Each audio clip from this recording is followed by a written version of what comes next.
Okay, we'll start the meeting with open forum. There you are. Okay, I think it's we all know that Nick has been elevated to the board of the Worcester. He's shaking his head, so I guess you don't want me to make that announcement. Really, it's not a big deal. I think it's a big deal. Could I Oh, proceed? Or you want to proceed? well, I'm on the board of directors of the Worcester Symphony Orchestra. I got there via accident, basically, and I love what they did and what they're trying to do, and hopefully they'll make a success of it. It's they've been around for quite a few years as the New England Symphony Orchestra, but I've gotten some insight into the finances, and they're disastrous. Uh, Things are not going well for them, and I suspect not well for anybody. When I've gone to concerts, they're all gray heads, and as they say, they're aging out, and don't seem to attract new audience or younger audience, and the same can be said for us. So I'm gonna go along for the ride and see what happens. Don't hit any wrong notes. I'll try not to. We can't afford them. Oh, but I think it's fantastic, Nick, that you've taken on that title. I know you always minimize your important titles. You've had several over your short lifespan. It seems pretty long. Okay. Just see if we can help them out. Yusuf, and that must be Zach behind the CME. Yeah.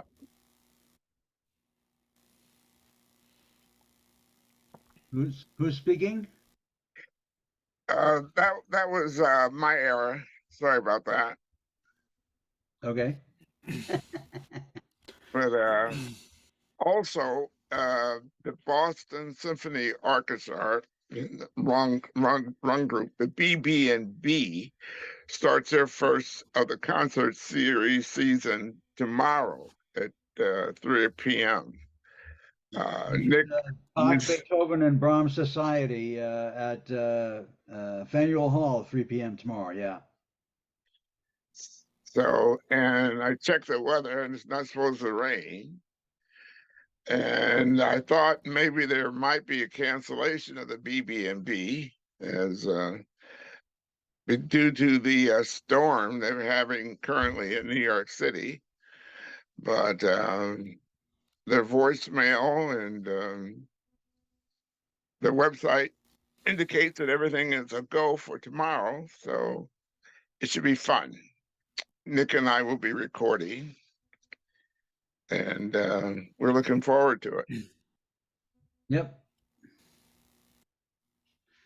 They're another organization where, I hate to say it, but their hall, Faneuil Hall, will be 1/3 sold.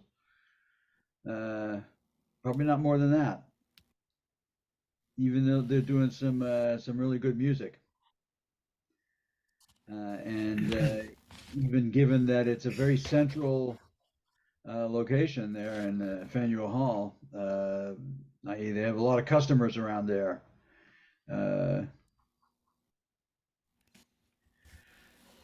Oh my. Eric B. has asked, has anyone heard from Steve Holcomb recently? Steve unfortunately passed about 3 weeks ago. Steve Holcomb. He is a gentleman that presented before the BAS multiple times, well, two to be exact, at least. And he graduated, I think, is from MIT with physics degree and from Harvard Business School. Yep. And he's been quite successful in what he was doing, but we remember him mainly as his search for the best speaker in the world. Of course, one that he can design himself, which he did multiple times, and each time he presented one of his creations to the BAS. They were all successful, all very well. And he also sat on the board of several loudspeaker companies and audio companies. So he was quite a resource, quite bright. And I was surprised when I heard about his demise. But if you can remember his last presentation, he was having a little bit of problem with his memory and breathing. And so apparently the combination brought his short life to an end. I'm not even sure if he was 80 years old, but he might have been like our early 80s. But he survived by 5 children and, of course, his wife many years. So we'll miss Steve Holcomb. Yeah, thanks Yeah. for the news, Alvin. Can you hear me? What's that? Thanks for No. the news. Yeah. Thanks for the news. Yeah, I hadn't talked to him for a while. Last time I talked to him on the phone, he couldn't really talk. Correct. That was the breathing issue. And of course, the last few weeks of his life, he was on oxygen. Sure.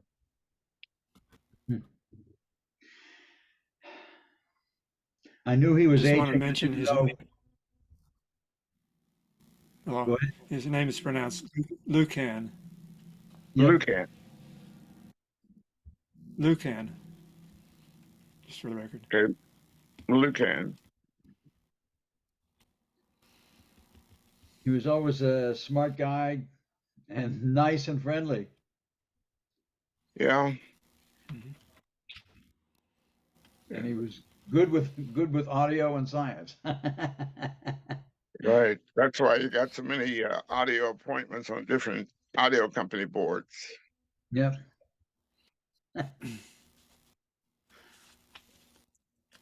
Any other topics? Just And want to announce another- the new issue of the BAS Speakers has been published.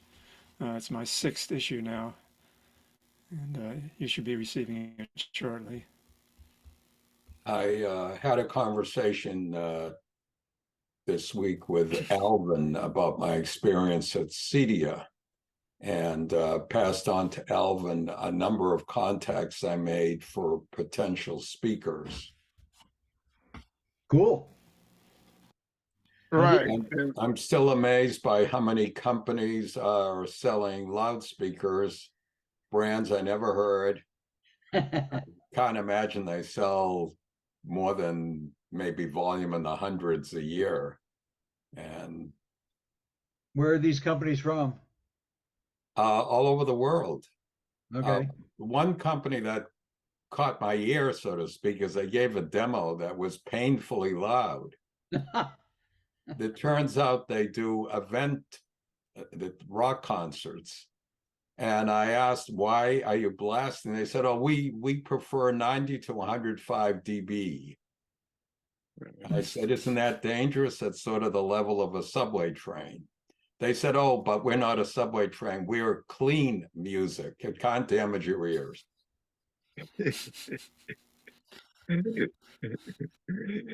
This wasn't Dragonfire, was it? Right. It sounds like Dragonfire. Yeah. I've gone to some rock and roll concerts recently, and I use my SPL meter on the iPhone, and I'm measuring 110 to 118 dB. Oh. Wow. The company was L-Acoustics. Never heard of them. From Westlake Village, California. Are they in cahoots with hearing aid manufacturers? Really, I see so many fraudulent ads on the internet now, and for cures for tinnitus. Oh, It yes. it just makes me want to vomit. At age 77, with what hearing loss I have, after taking pretty good care of my hearing. To think of all these people who are going to be really, really screwed. So the argument L Acoustics made was they control the overtones, and that's what kills your hearing. Yeah, in that range. Equally speechless, but that, can you give me an opportunity to talk about a committee to plan guests? As Ken said, he sent me a large list of well over 5-10 names. People that have already expressed a willingness to address the Boston Audio Society. So my response is, I need help, and I'm asking for volunteers.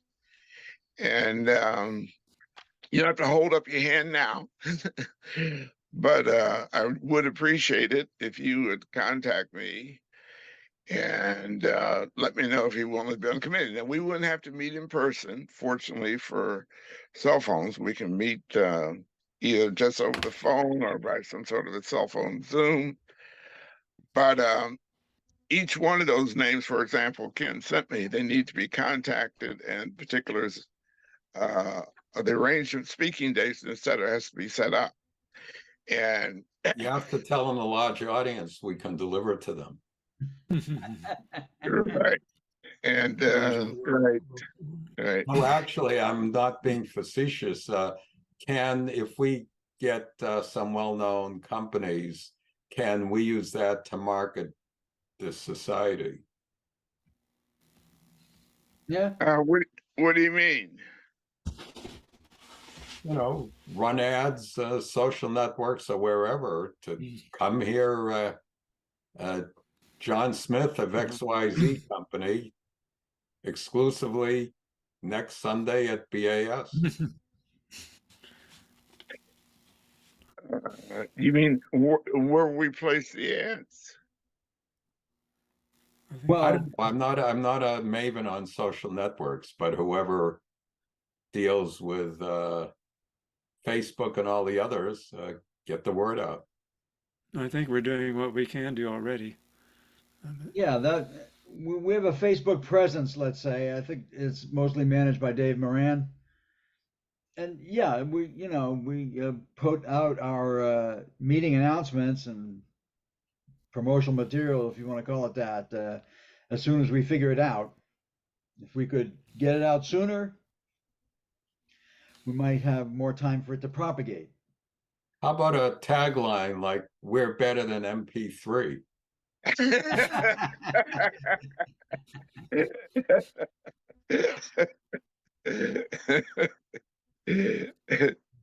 That is that for about the BAS, you mean?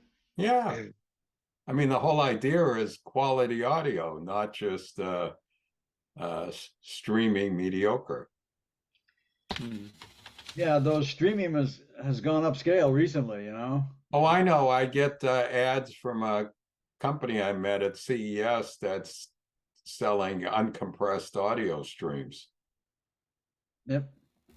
But the fact is, the young kids are weaned on MP3, and maybe our pitch should be that there's more to music than what you've been listening to through whatever brands deliver the mass market mediocre stuff. Yeah, but I think these young kids also are mostly into headphone listening. They don't have audio systems the way most of us do, and they don't know the experience of listening to good audio in a room without headphones. That is, and that's a higher hill to cross or conquer or whatever for us than getting them better streams. But yeah, I hear you.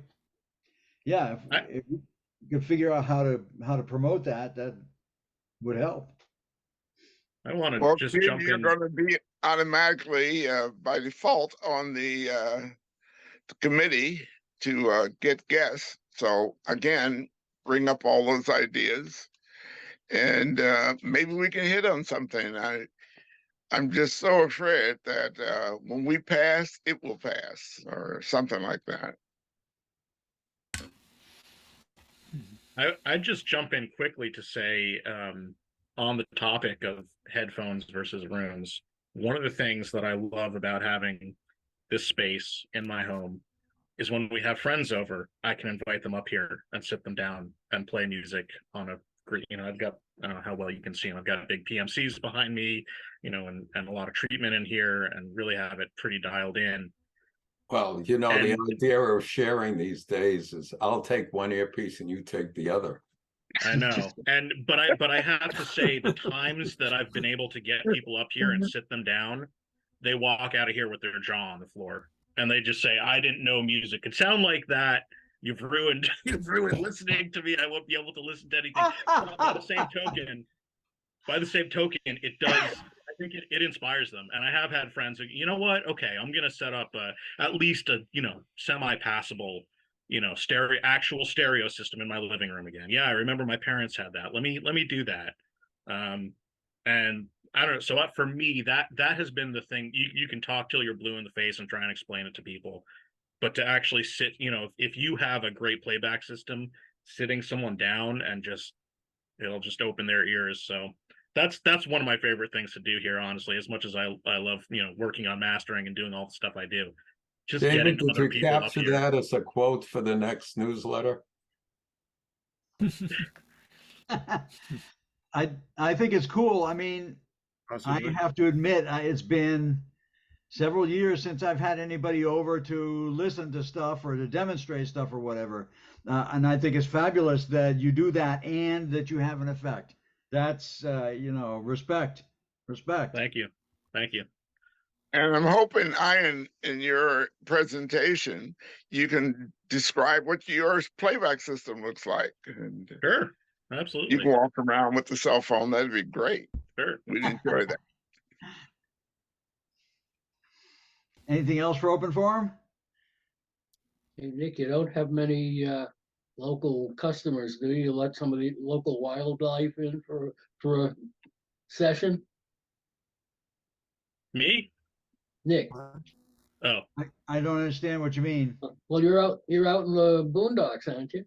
Yeah, I'm in Gardner. It's So I'm isolated. any moose around or coyotes or anything like that? We have coyotes. We have a bear.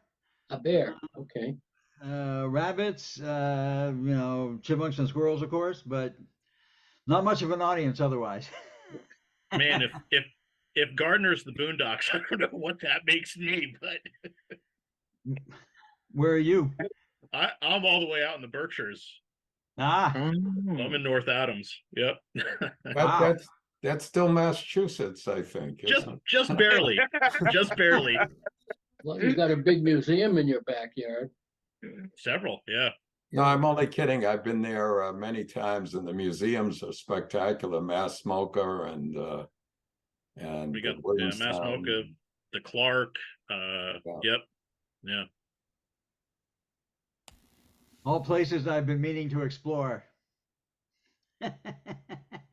You're coming up on the best time to do it in the fall foliage to take the Mohawk Trail. Yeah.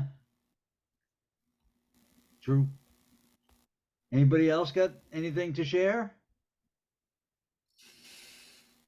Yeah, I got one. This is Eric. I have a receiver that is 5.1 with Atmos and everything, but I was trying to get my subwoofer to work coming out from stereo, and I couldn't figure out how to do it. And there's a software that you can use for the PC called Equalizer APO, and you can go from the left and right channels and feed them to the subwoofer channel on the 5.1, so you get the full range. And there's just one obscure YouTube video that shows how to do it. Huh. Well, Pretty good. I'll put it. I've been I'll going put it through in the chat. Thanks. I've been going through stuff like that, and I just replaced my AV receiver, and it's usually in the AV receiver that you have to set up you have to tell it what your speaker configuration is. And the typical choices are like the front speakers perhaps are large or small, and you have to tell it whether you want it to manage the bass, i.e. to take the bass out of the 5-point and put in a crossover and move it all over to the subwoofer. So that's usually where that happens. Yeah, I couldn't. I did the setup and everything. I didn't see anything for that. Nothing was coming out of the subwoofer until I used this app in Windows. Huh. Even with Okay, a well, 40 hertz crossover. So you are feeding digital signals to powered speakers? No, they're passive speakers. Well, the subwoofer has an amplifier, and then with the subwoofer output. Right, but I thought that it's been a year since I wired up my subwoofer, but I thought it was just parallel wires from both channels. Well, this is from the subwoofer output of the receiver. Oh, okay. So you have a separate port. I wasn't getting anything out in stereo, only for sources that were 5.1.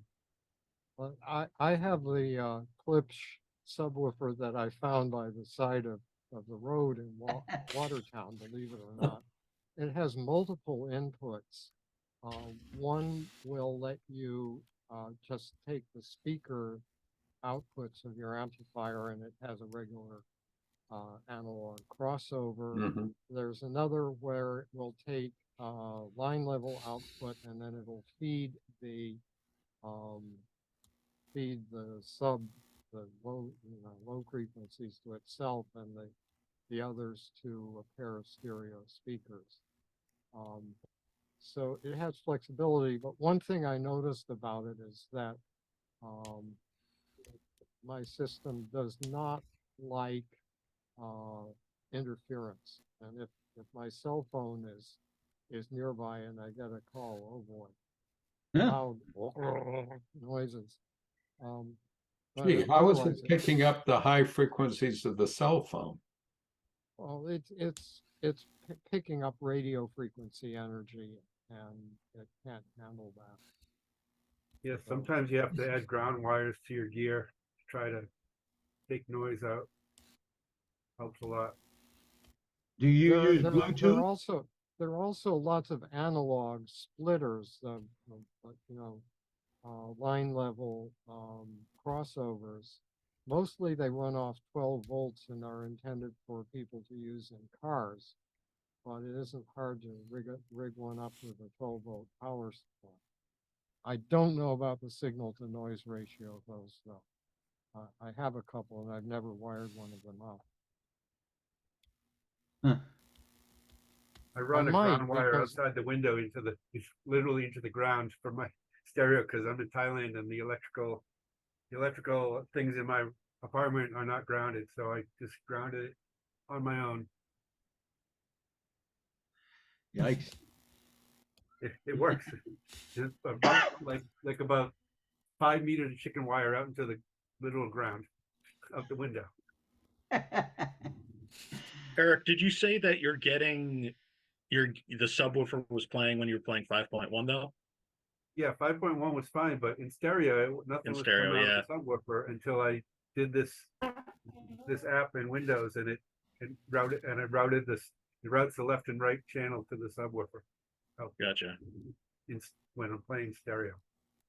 I also have a little old Radio Shack television signal switch, which has 3 channels, 2 for audio and 1 for video, all with RCA connectors. 3 channels, 1 in and 4 outs, but you can use it as 4 ins and 1 out. And I use that to switch inputs to my subwoofer, because sometimes I do run it off as a digital signal from my computer.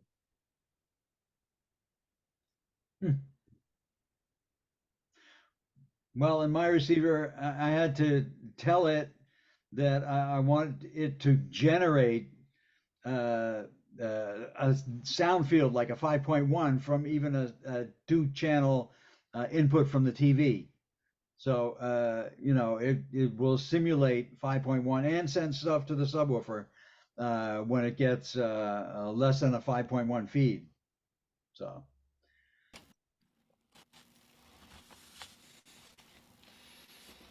Yeah, I found the YouTube. I'll put it in the chat. Pretty obscure, but it works. Cool. The guy's got one video on his YouTube channel to tell you how to do this. Never know what you got to learn. Yeah.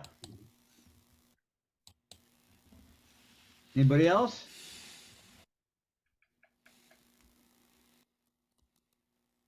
Well, I Just guess me, I've been struggling with my cell phone here. I'm up the St. Lawrence Seaway on a boat cruise. Wow. But it's choppy because we're using the Starlink satellite system to link in the Wi-Fi here, apparently. Well, thanks to Elon Musk, I guess. We can give Mr. Musk a heave-ho. It's working, Al, but there are pauses in your presentation. Yeah, it's choppy. I know. I can see it on this end too. Okay. We get about maybe 2 or 3 megabytes per second load speed. It's pretty bad. Maybe it's kilobytes. I don't know. Well, welcome. Well, I guess we'll start the meeting then. The meeting is about IZotope products. You may remember that they came and saw us a few years ago, and they demonstrated the use of their product solving one of my problems, which was filtering out this recurrent noise, which I think is from a lighting system in the hall I was recording in. But they have a whole range of products, and to talk to us about that is Ian Stewart, who is not with IZotope, but he's a mastering engineer and audio educator who uses their products, and he talks about them. And he has a strong relationship with IZotope. He has a BS in music engineering technology and is an advocate of audio quality. So we're going to talk about IZotope products and so forth, and we'll demonstrate a few of them and tell us how to improve the sound that we create with their tools. Take it away. May I ask, Thanks, Nick. who teaches audio technology, the degree you got? So I got my degree from the University of Miami. So I don't know if any of you know Ken Pullman. He wrote a book called Principles of Digital Audio. He founded that program and was my advisor, my professor.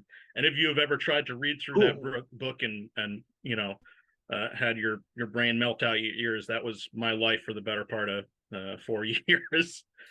So yeah, I got my degree down there, and eventually I worked in a studio down there, a post-production studio, doing a lot of ADR and voiceover for commercials and stuff, and eventually moved back up here and got into mastering. Yeah, so I write for IZotope. I write for their blog. What I do is technical ADR? I've seen it in movie credits. Yeah, ADR stands for automated or automatic dialogue replacement. I would argue there's nothing automated or automatic about it. But in most movies, the vast majority of the dialogue is re-recorded in a studio after filming. And so it's the process of going through that, and they call it looping lines and re-recording that dialogue and syncing it up to picture. And a lot of times the director will be involved and the talent will be in the studio. So yeah, I got to actually, it's interesting. The Departed was probably the biggest film I got to work on, which of course takes place in Boston. So that was kind of a neat one, since it was kind of from my backyard, so to speak. And I spent some time, actually. I went to high school out in Milton. Went to Milton Academy for a few years, which is of course just kind of south of Boston there. So certainly familiar with the area. So yeah, so I write for the blog. I do technical editing for the IZotope blog too. Any of the kind of more technical articles they tend to send my way, and I'll try and make sure that we're not saying anything, misleading or false, certainly. So that's my involvement there. And I also do want to show you guys a little bit at the end. I was involved with a plugin that came out last year that's all about kind of base management. I want to show you guys that a little bit. It's kind of does some neat things. But anyway, I guess maybe a little history about IZotope. IZotope's been around for, I think, about 22 years now. Of course, founded in Cambridge. They got started in 2001. And their very first product was really just kind of for at-home enthusiasts. It was a version of Ozone, the very first version of Ozone, that really, I think it ran on Winamp and DirectX, and that was it. And so it was kind of almost more of a playback solution, right, to try and improve your home playback system.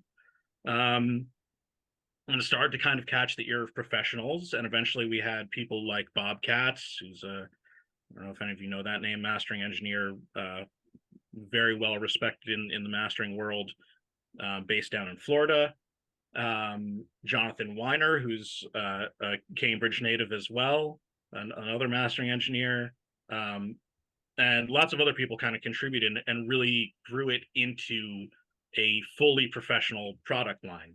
But that said, a big part of IZotope's focus has always been kind of the home producer. I don't want to say necessarily amateur, but hobbyist or at home community. That's been a big part of their user base from day one, and they've kind of always kept that in mind, and that really has carried through to today. They really try and focus and make their products, even though some of their products have gotten incredibly advanced in the DSP, the digital signal processing capabilities of what they can do. They really do try and make them approachable, easy to use, and something that you can get a really great professional sound with very quickly. So that's really kind of been one of their core foundations beliefs, I guess you could say. Another thing that maybe 6 or 8 years ago we started to see was the integration of AI, which of course in 2023 is a very big topic. And in the mastering world, I am acutely aware of it, right? Because we've got, all these online services that claim to do mastering. We can get into that if people want. I don't need to wax philosophical on that too much, but really, it's more maybe at best automated 2-bus processing. It's not really mastering. There's a lot that goes into mastering that's beyond just the processing. But IZotope was actually one of the earlier companies to kind of integrate AI into their products. But the way that they've always done it and always approached it is through an assistive perspective, right? So we have, the mix assistant in Neutron, we have the master assistant in Ozone, we have the repair assistant in RX. So all of these different products have these assistants. And the way they're leveraging AI is to analyze the audio and try and give people a useful starting point, saying, listen, we know ultimately you want control of this. We're going to show you everything that's going on behind the scenes. You can tweak all of it to your heart's content. You can use as much or as little as you want. But rather than just pick a preset from a menu that has nothing to do with your audio at all, right, which is what we used to do, you see these products that would ship with all these presets that were created in a vacuum. Now we can actually analyze your audio and give you some meaningful presets that actually are going to push it in the right direction. And then you can take it from there.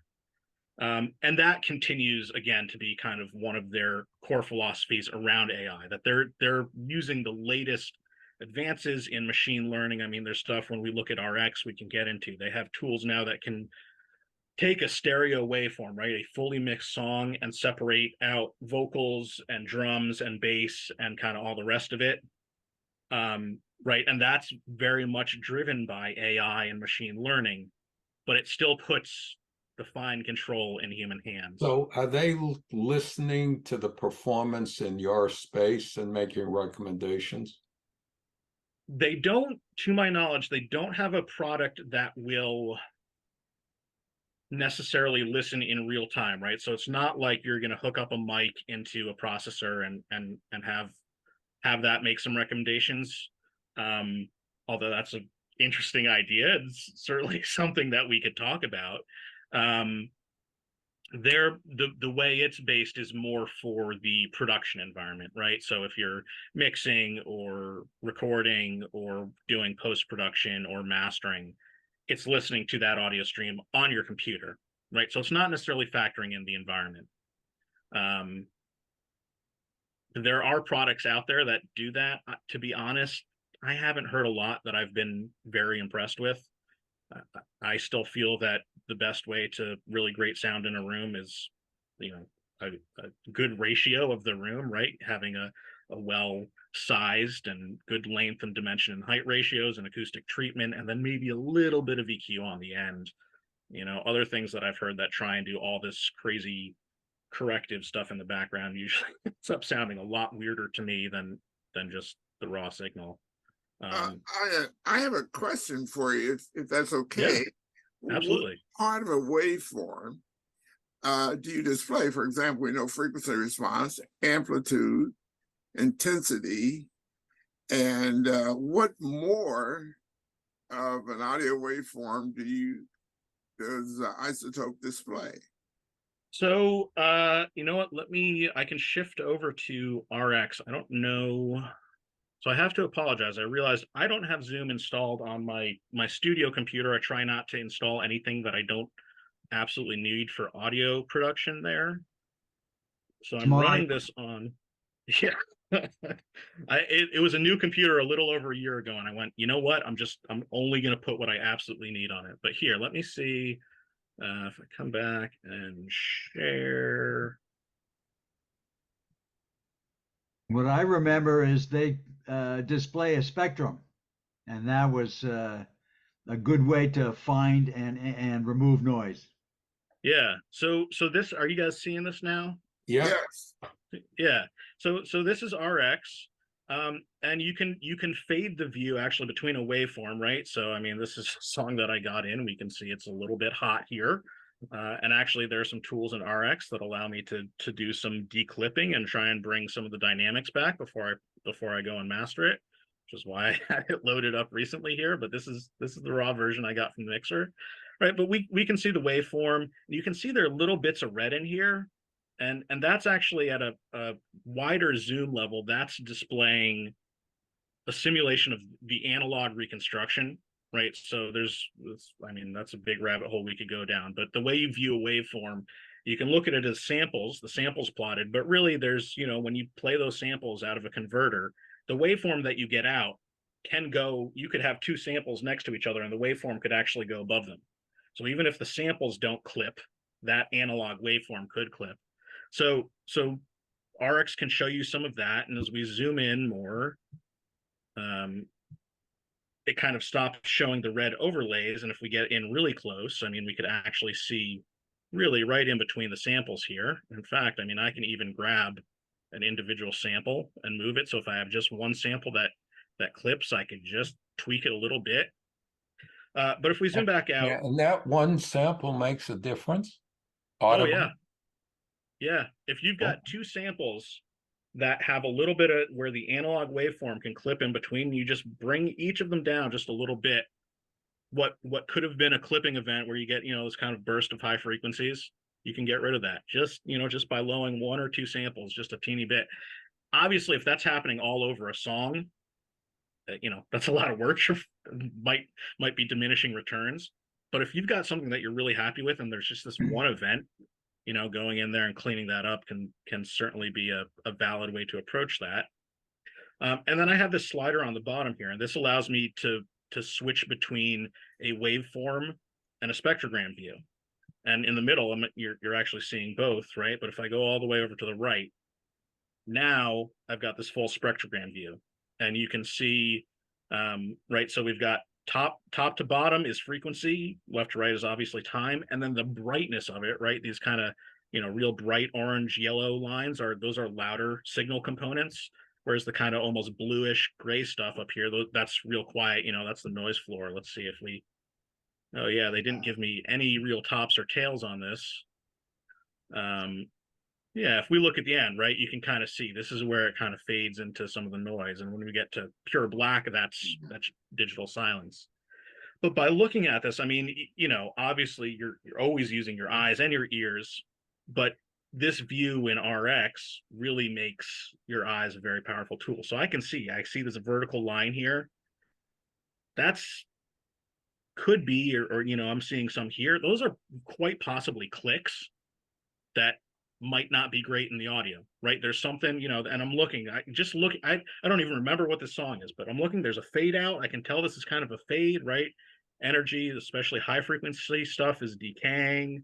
It's probably a reverb fade out, and there's like some clicks. So maybe someone hit a drum cross stick in the fade out there, and there's just this little tick there. And so I have to move stuff around because zoom window's floating over top. But I could go in here, zoom into that, and say spectral repair. I'm just going to attenuate here. Is that going to get it? Oh no, because I'm going in the wrong direction. Here we go. And I've just attenuated a whole bunch. And that's just one example. I'm not going to try and insult anyone by playing audio over Zoom, and I don't think I even have the routing set up to do that right now, right? But if I kind of just undo, right, you can see there's this big energy spike there, and I can just take it out. But I can still leave all the tonal stuff, right? There's, you know, whatever this kind of horizontal tonal thing, part of a reverb or a guitar chord or whatever, that still goes right through. And there are all sorts of tools. I mean, if we look down the list here. So that stripe was a broad spectrum kind of event. Exactly, right? So if we look at it, it goes, you know, occupies a whole bunch of space from, you know, right up near 20K all the way down. It's kind of, you know, on the side here, we've got, this is our frequencies, yeah. Frequency scale, right? So about 2K, it's kind of fading out. So it's a high frequency kind of click or pop or tick or something. When you do this work, do you need to listen to the music, or are you so confident that you can essentially read the scope and adjust the source that you know the outcome? No, I would never be so confident to say that I could just look at it and not trust my ears. I always want to make sure that, you know, what I'm listening to, what I'm working on is, you know, for all I know, right now I'm talking about this spike here. Maybe that's an intentional thing. Maybe that's a little cross stick that they wanted there, or you know. So it's certainly not surefire. You can't just, you know, look at something and not play back and. So you couldn't hand this to an algorithm and say, make it better. Well, that's where things get interesting, right? So up in the very top right corner here, we've got the repair assistant. And I can take this and I can set it to, right, so the top here, we've got voice. Right now it's set for voice, but this is music. So if I set it to musical, you can see there's, you know, kind of a number of metrics that it can look at, right? So it can remove harshness, it can try and remove reverb if that were something that you want to do, if you recorded, you know, I mean, so one of the things, a lot of people are recording in non-ideal spaces these days, right? That maybe are much more reverberant than they really want. So if they want to take their recording and kind of take some of the reverb out, you can remove noise, remove clipping, and take out clicks. And so I could take this assistant and make a selection and say learn, and it's going to analyze it. And this is where the AI part of it comes in. That it's not just looking at, you know, the vertical stripes or the horizontal stripes, the tonal and noise parts of the signal.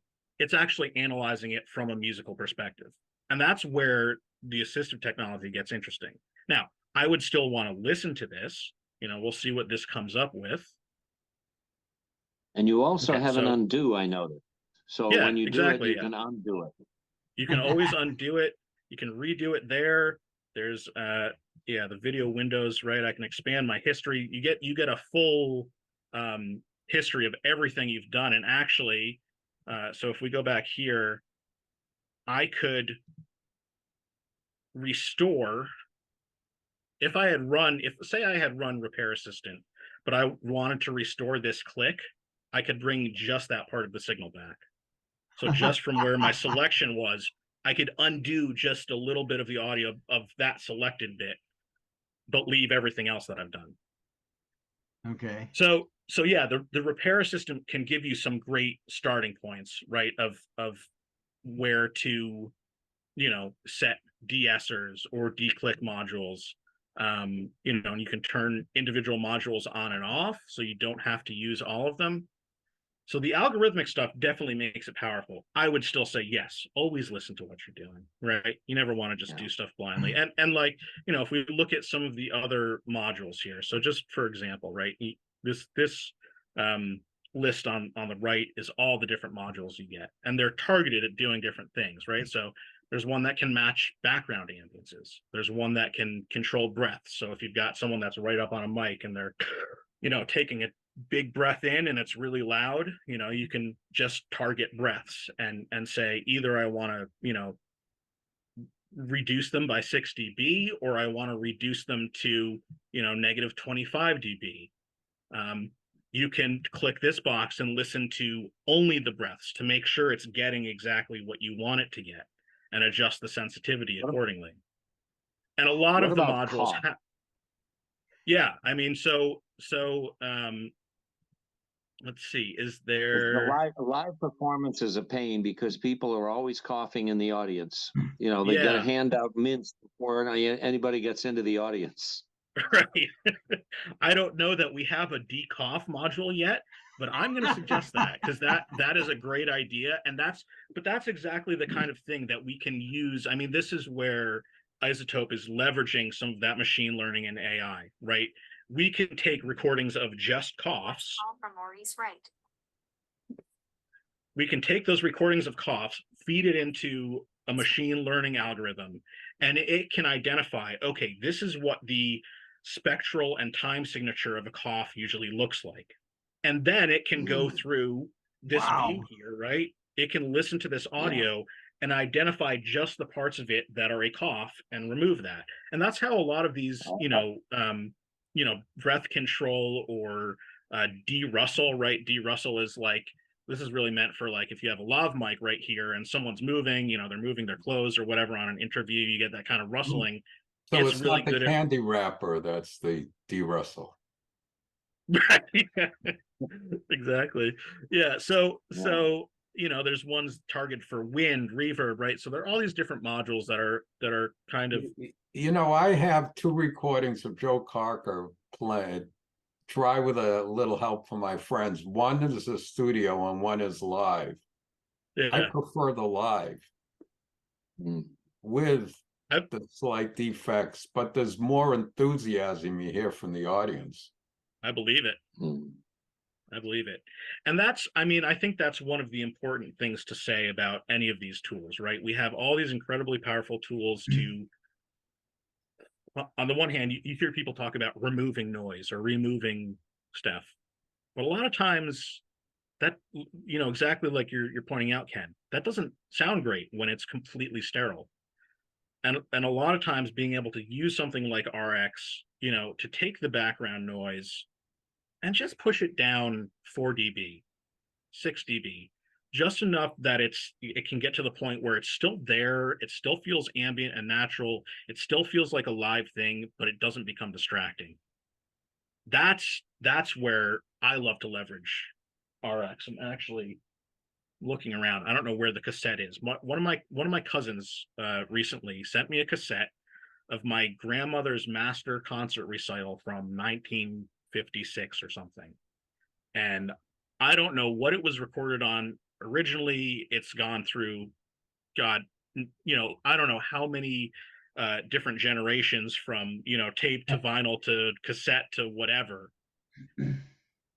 But yeah, some of that, you know, I don't want to try and make it completely sterile and sounded like she recorded it, you know, in a studio 2 years ago. That's not what it is. That's not what it should be. But if I can take some of those, you know, the worst of the crackles and the noise and the big pops and, you know, whatever, and just get that distracting stuff pushed a little bit further into the background, that's for me where a tool like RX becomes really powerful. It's very easy to take it too far. Do you It have is. a position or opinion on auto tuning for singers? Yeah. That's fiddling with the adjustments if the producer thinks the singer was slightly off key. Right. I think first, there are some people that use it, again, they turn it up to 200%, and it's blatantly effect. It's, an effect. It's not meant to be a realistic performance. And on the one hand, okay, that's a valid creative choice, I guess. I may not love the sound of it, but if that's something you want to do and use in your productions, all right. For me, if someone's really not a very good singer and they're just using it as a crutch to make a passable record, I don't love that, right? But by the same token, if you have a take that is just, it was, the take from heaven, and it's just everything about it is perfect, and there's this one little note that's just a little flat, and you're going to go in with autotune just to take that one, or Melodyne or whatever, and just, get that one note so it's not rubbing with the guitar or the piano or whatever. That to me, I feel like that's a perfectly valid modern way to use these tools that we have, right? In the old days, we might have been splicing tape together to try and get a better tape. Now, if we can do as that, Bob Katz has mentioned in his books and other things with some of his stuff, you want to use all these processing techniques like you would use spices and such for a gourmet meal. You don't want to overdo it, because if you put too much salt into it or too much pepper or whatever, you ruin it. you ruin it, and you can't take it back out. There's Yeah. Wings of Pegasus on YouTube. That's the name of the channel. It's a British guitarist who has made it his crusade about auto-tune, that there are producers now going in re-releases of great singing from the 70s and 80s and auto-tuning the hell out of it so that it loses the expression. These people seem to think that there are only 12 pitches in the octave, and they're all exactly the same ones that are on the piano. Well, if you're a singer, you damn well know that there are notes in the cracks. And that's where the emotion is. And it's terrible that people are getting re-releases and it's not what the original release was, or what the original performer and producer intended. Yeah, I don't think it must drive people crazy with vibrato. If they use vibrato, it must be insane. I definitely feel, I personally, right, if I were involved with a project, I would never deign to, if an artist can't be involved, if the artist has passed or just isn't involved with the project, I'm not going to make a decision like that. If the artist is in the room and says, man, I love that take, but that one note is really bugging me, can we just fix the pitch on that one note? Okay, right? That to me is that's where it's like, okay, we have the tools, let's use the technology to get you as the artist the performance that you're happy with. But yeah, if the artist isn't involved and you're just, like batch reprocessing and re-releasing stuff and auto-tuning it, John, I think I've seen that channel and heard, I think maybe like some examples of like Freddie Mercury and Prince. Yes, and that's the crowning one. Yeah, and it's just like Queen. Yeah, it's. I mean, he was a great singer. Unbelievable. Yeah, and it just completely robs the life and emotion and vitality from it. So IZotope does auto tuning also? IZotope does have some products that can do tuning type effects. So actually, I'm not sure how. If I move here, are you seeing Studio One now? Or are you still seeing RX? RX.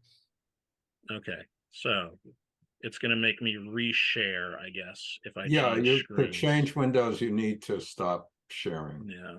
All right. So let me show you Studio One, because I've got one of the things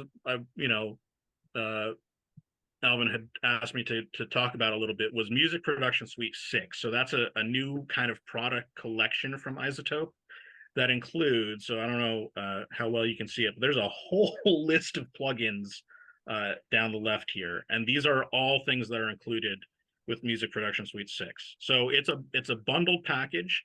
In the last couple of years, IZotope has partnered and kind of really they've merged to become one company with a few other developers. So Native Instruments, Plugin Alliance, Brainworks. Am I forgetting any? There might be one or two others, but they're all part of one company now. So now with Music Production Suite 6, you get a whole bunch of stuff from IZotope, but also from Brainworks and from Native Instruments. So was that one tonal something? I can't read it. Is that the auto So tune?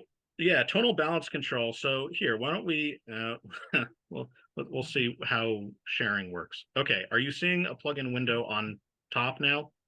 It says Yeah. Nectar here. Yes. Yeah, okay, great. Thank you, Zoom. So I'll just kind of run through some of these real quick. Nectar is a plugin that's very much geared towards vocal performances. Right, so there's a whole bunch of modules that you can add, right? There's EQs, compressors, backer, which is sort of like an advanced chorus, right? It's simulating backing vocals, de-essers, delays, yada yada yada. You mean you Right, don't but have one of to the hire backers? You just turn them yeah, on? not if you don't want to, apparently not now. I haven't actually, again, being in the mastering world, I haven't really had an opportunity to play with. I'm kind of more familiar with the mastering products, so like Ozone and RX I use a lot. So I don't know this one quite as well. But yeah, apparently you can do some kind of, I think it'll do. I mean, honestly, it's a lot like, like some of the Eventide stuff from back in the day, right? That could do pitch shifting. You can shift up and down an octave and do some chorusing stuff and kind of give a little bit of a sense of having some backing vocals. But there's also this key panel on the bottom left here, and this can do, if you want, it can do key correction, right? So you can turn the strength up and down and how fast, and whether you want it to transpose and adjust formants or just leave the formants alone. So IZotope does have some products that can do that. Right, Auto Tune is a product, and it's from Antares is the brand that makes it. So it's kind of, people talk about Auto Tune, it's sort of like saying Kleenex, right? Kleenex is a brand, but we all know, or Xerox or whatever, right? But yeah, so there's Auto Tune, there's Melodyne, there are a lot of them these days, frankly. But yeah, so Nectar does have some kind of pitch correction built in. Honestly, I again, being in the mastering world, I haven't used it so much. They have a product called Vocal Synth, which is all about kind of vocal enhancements. And honestly, you could use it for much more than just vocals.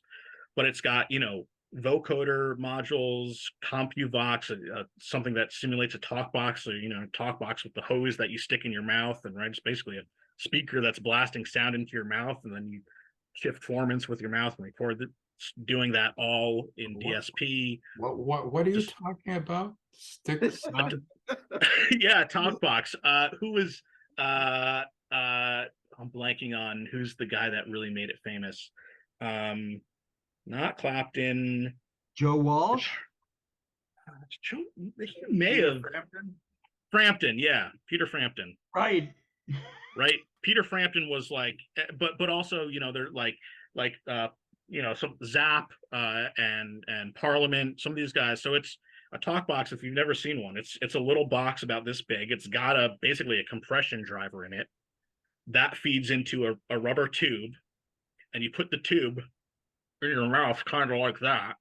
Oh, is that what gave him a strange sound that wasn't? Yeah, it was done in his mouth.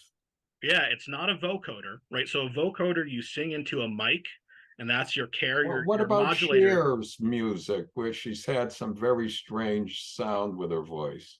Was that That's auto-tune. That is the original version of auto-tune. Oh, okay. Yeah. The one you're thinking of probably from like the late 90s, Life After Love or something Yeah, like that's that. it. Yeah, yeah. Yeah. That was actually the first commercial recording to use auto-tune. And there they just turned everything up to 100. My But that was computer is done deliberately to distort her voice, not to Yeah, correct. exactly. Exactly. It was very much an effect. What is my computer trying to remind me to do? Call We the don't vet or see, something. we don't see Okay. that. It wants me to call the vet, but I'll do that later. Yeah, so these are all different vocal effects, right? But a talk box is literally you put a tube in your mouth and then you would play usually kind of a distorted guitar signal or a synth that had like a saw wave, something with a lot of overtones. And it blasts that sound basically back into your throat. And so rather than using your vocal cords to generate sound, you're taking that guitar or synth sound. But then when you move your mouth, the way we make words is by basically filtering. Your mouth is a big filter, right? It's filtering and shaping the different sounds. And so you apply that to a guitar tone and you can make it sound, like Peter Frampton is probably the one I think the most people are familiar with. You can make it sound like the guitar is talking. So you can play a guitar solo and make it sound like it's saying something. Wow. Anyway, this module here simulates a talk box, right? So vocal synth is designed to do all that kind of stuff. Another question. I hate to take you off that subject, but No. Still not sure how you separate drums from vocal piano. Could you show us that? Magic. Sure. That's going to be back in RX. Okay. Let me show you some of the other stuff, and then I'll swap sharing windows again. I'll go back to RX. Right. Yeah.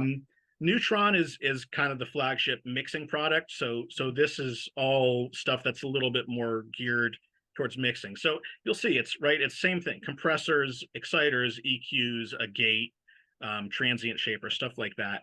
But the way that the algorithms work in the background, the gain ranges that you get with EQ or time constants in the compressors, those things in the different products, they're all tailored a little bit differently, right? So in mixing, you might want to really smash the hell out of something with compression for an effect, right, on a parallel drum bus or something, and bring that up underneath, or whatever it may be. Whereas in mastering, a lot of times we're doing kind of just barely tickling the gain reduction. So does GarageBand now need an engineer? Oh, I don't know about GarageBand. I haven't used that in ages. Unfortunately, I can't really speak on that. A bunch of teenagers just getting together. They need. Oh, you mean a literal GarageBand, not the Apple product? Yeah. No. Yeah, I mean, yes and no. That's definitely what some of IZotope's products are geared towards, right? Is those hobbyists, people that are just starting out, give them some tools.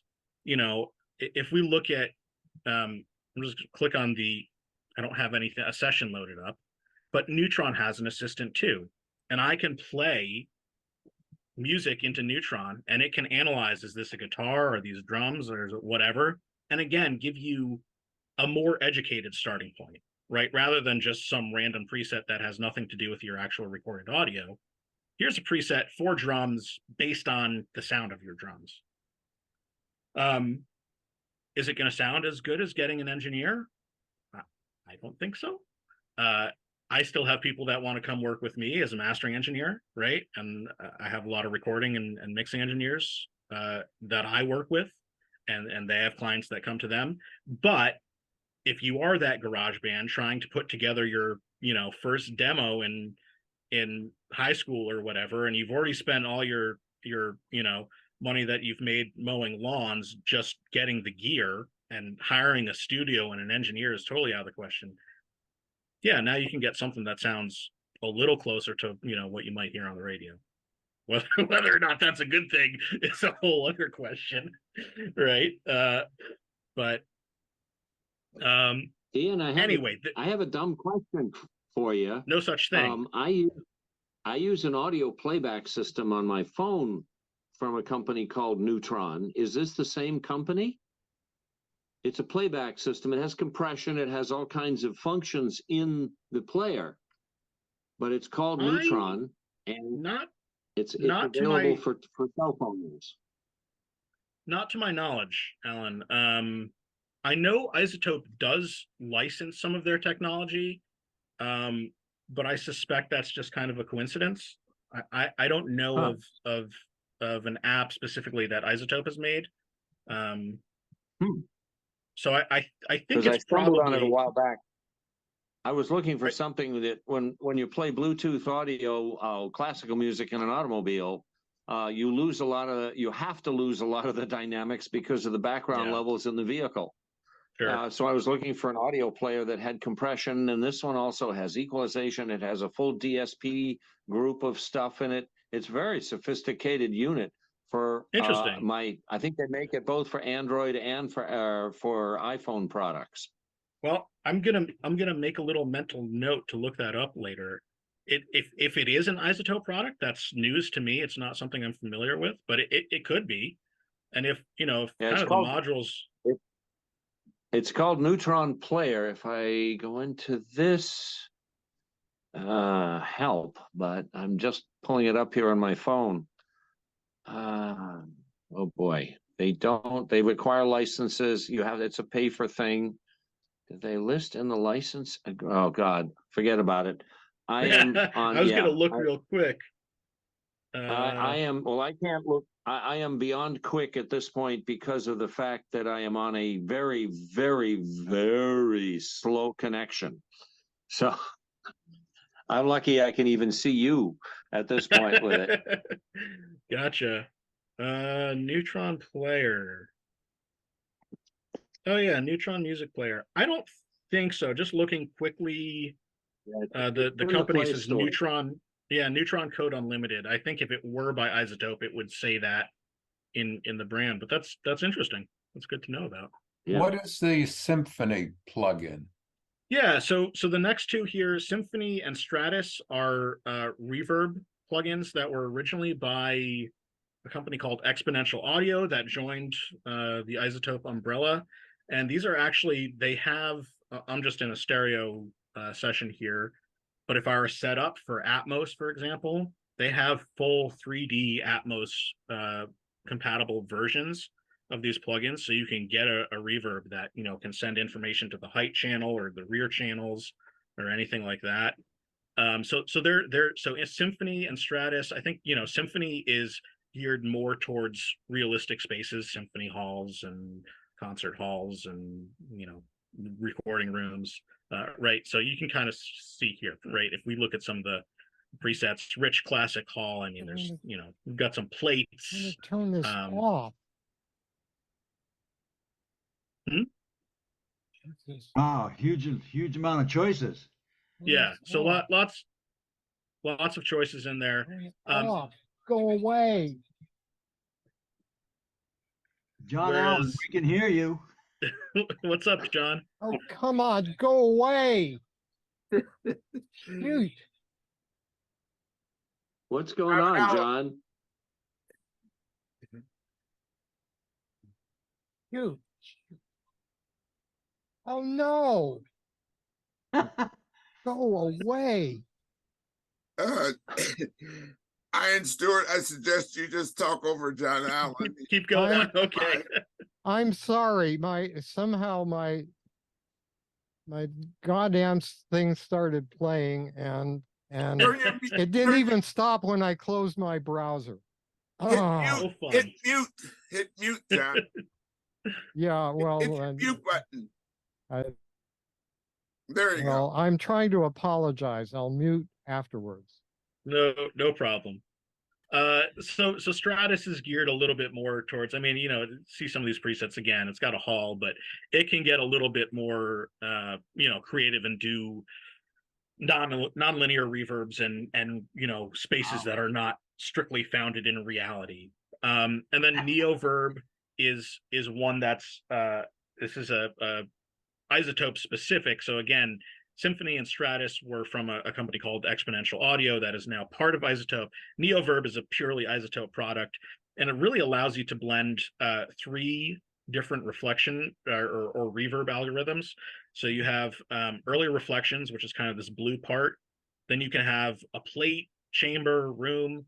So this kind of purple one you can assign to multiple algorithms. Same with this bottom one, hall, a large chamber. And so you can kind of blend, because a lot of times in production, people are doing that, right? They're adding a little bit of some early reflection to give a sense of space around something, and then they also want a hall or you know. Are a your cathedral or- customers classical music producers or more modern rock producers? The stuff that I work on is really all over the place. I don't, you know, I have to say a lot of the people I work with are independent artists in the Berkshires, although I just actually worked on something from the Netherlands last week. So I do work on stuff from all over the world, but a lot of it is, you know, local artists.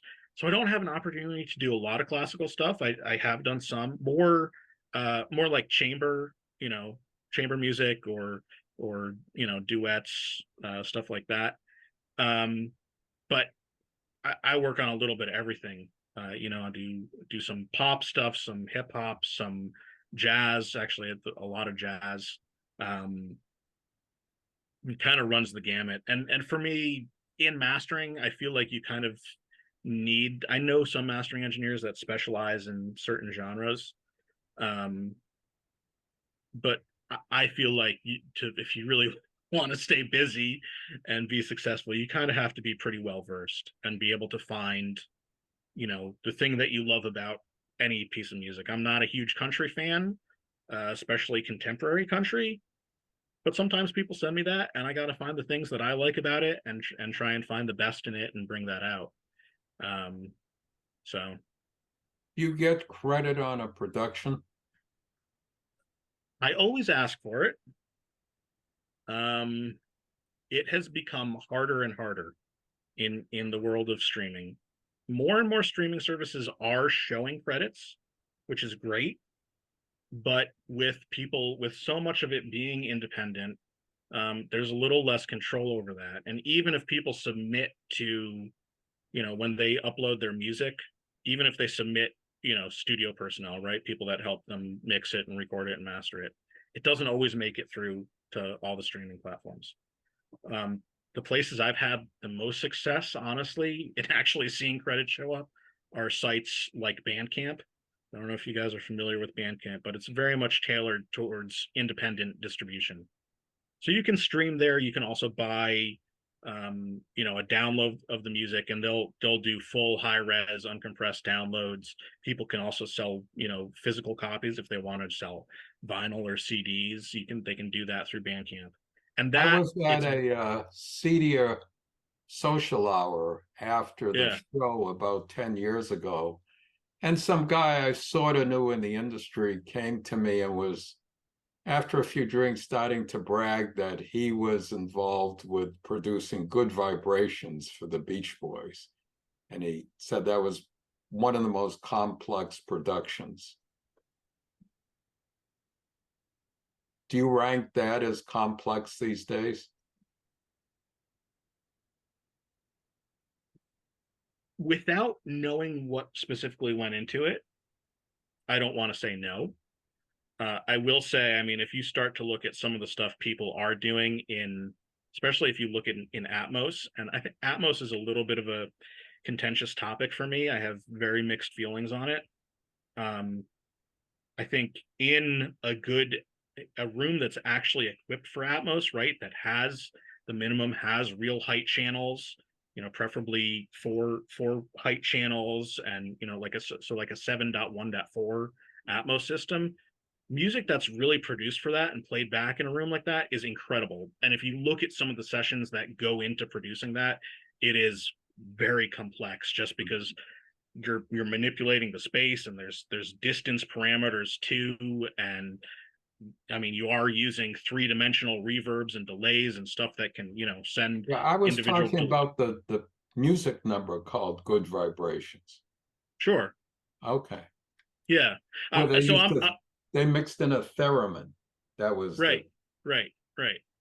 Yeah. So I'm just saying, I think by contemporary standards, you know, no, not maybe overly complex, but certainly for the time, it was very forward thinking. And again, I don't know, the history of, I know, a lot of the Beatles were doing a lot of stuff where they were the first ones to link tape machines and figure out how to use even more tracks. And so some of that stuff we look at now and it's like, okay, yeah, I have hundreds of tracks or unlimited tracks in my DAW. But yes, for the time, it was very complex and advanced and really pushing the envelope. So yeah, I think you always have to use a little bit of a historical lens when you think about those things, right? So the bottom line is you're doing even much more complex stuff. Me personally, not so much because I'm not really producing, I'm mastering, and I do really predominantly stereo mastering. I'm not even getting into Atmos because, again, contentious, wide-ranging topic. I don't think Atmos is really ready for mastering. I don't think the line between mastering and mixing in Atmos is very, very blurred still, and I don't think it's completely been figured out. But so for stereo mastering, no, there's nothing overly. I mean, see a little bit. Let's see if I tilt down right. I've got a couple racks of stuff of analog outboard, right, compressors and EQs and whatnot. And of course, I use some of the digital tools, the iZotope stuff, and lots of other stuff at my disposal. But for what I'm doing, I don't think there's anything that complex. But I think there are productions these days that yeah, what people are doing is very much pushing the envelope, especially when you start getting into some of the Atmos or it's really they want to call it spatial instead of surround because again it includes the height channel now or channels. Yeah. Anyhow. Welcome to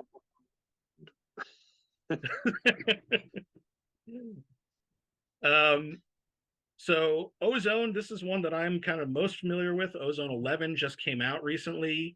Ozone is iZotope's product, really geared towards mastering, right? And there are some very cool new modules in here. So one of them is called Clarity, it's right at the top. And so what Clarity is doing is it's basically a very, very multi-band spectral processor, and it's working in the background to kind of push the target power curve of your frequency distribution closer to an ideal, I don't want to say a flat line, right? But an ideal curve. But you have, full control over what the tilt of that is. You can make, if you tilt it this way, it gets brighter. If you tilt it this way, it gets darker. So you can control the tilt, the amount. So if you only want to do just a very little bit, you can, right? So the amount goes from, nothing to 100%. And controls over attack and release. So how quickly, right? So you can ramp the attack up and it's, and keep a kind of quick release maybe. And it's not going to work so much on transients, right? It's going to let your drums kind of basically go through, but it's just going to work on the broad tonal body. Or you can go the opposite direction, have it react really quickly. And maybe you've got, maybe the performance is pretty good, but the drums are just like really bitey and aggressive, or maybe the opposite, they're very dull, right? So you could have it kind of move those transients closer to an ideal curve. There's a whole bunch of new features in Ozone 11.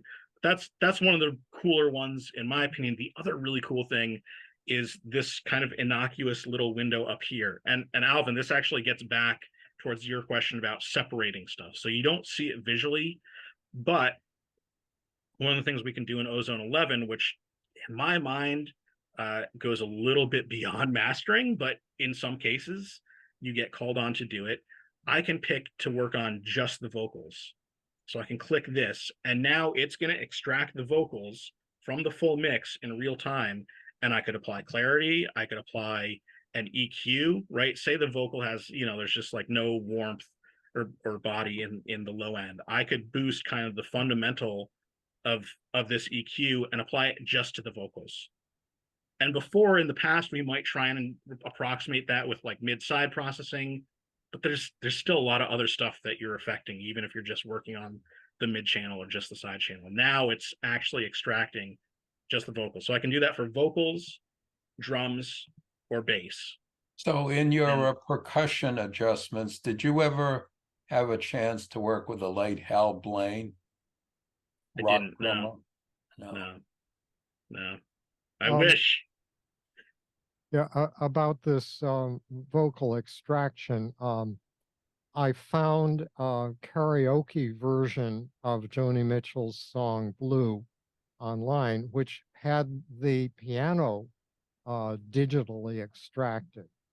Yeah, So it was only the piano part. You just hear a little bit of the vocal sort of appearing. So it turned out it was sample for sample taken from the original digital version of the original recording. I lined them up in Audacity, digital audio software, and subtracted them, and I got just the vocal. And yeah, then because I was going to transcribe the song, I wanted to have the piano and the vocal separate so I could hear both of them, each of them better. And it was astonishing yeah. that And this is even possible. exactly. And there are a few different algorithms, manufacturers, coders that have done stuff like that. IZotope certainly isn't the only game in town, but they're one of the big ones. And yeah, I've heard, there have been I again going back to, I think Beatles, there have been some Beatles remixes recently of, like basement tapes and stuff where the mixes were really rough, but they can extract those things and sweeten them a little bit and get something a little bit closer to maybe what would have come out of a studio then. And the way, I can't go into too much depth because I'm not a coder and I don't understand neural networks that well. I know some of the principles, but basically the way this technology is working is you take a what's known as a neural network, right? Basically a machine learning or AI, artificial intelligence algorithm, and you train it, right? So you feed it a whole bunch of material and you tell it, these are vocals. This is what vocals can sound like. And so you give it a whole bunch of recordings of just vocals and a whole bunch of recordings of just drums and just piano and just this and just that. And it can tailor the DSP in the background to recognize that in a complex, full music signal and pull out just the spectral and timing parts that contribute to one of those elements. And so that's basically what's. Yeah, it's pretty astonishing because a vocal includes both pitched and unpitched sounds. Right, And exactly. How would it know? Well, it's got to be pretty smart. And especially if you're in a recording where you've got, let's just keep it even fairly simple, right? Guitar, vocals, and drums. Just those three things. Okay, well, the guitar has pitched stuff too, and the drums definitely have unpitched and noisy components.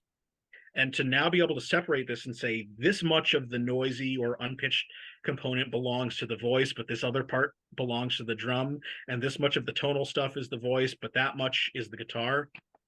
It's pretty impressive. And I remember, it doesn't feel like that long ago to me when I was in school at the University of Miami, people working on this and basically us going, you can't do it. It's not possible.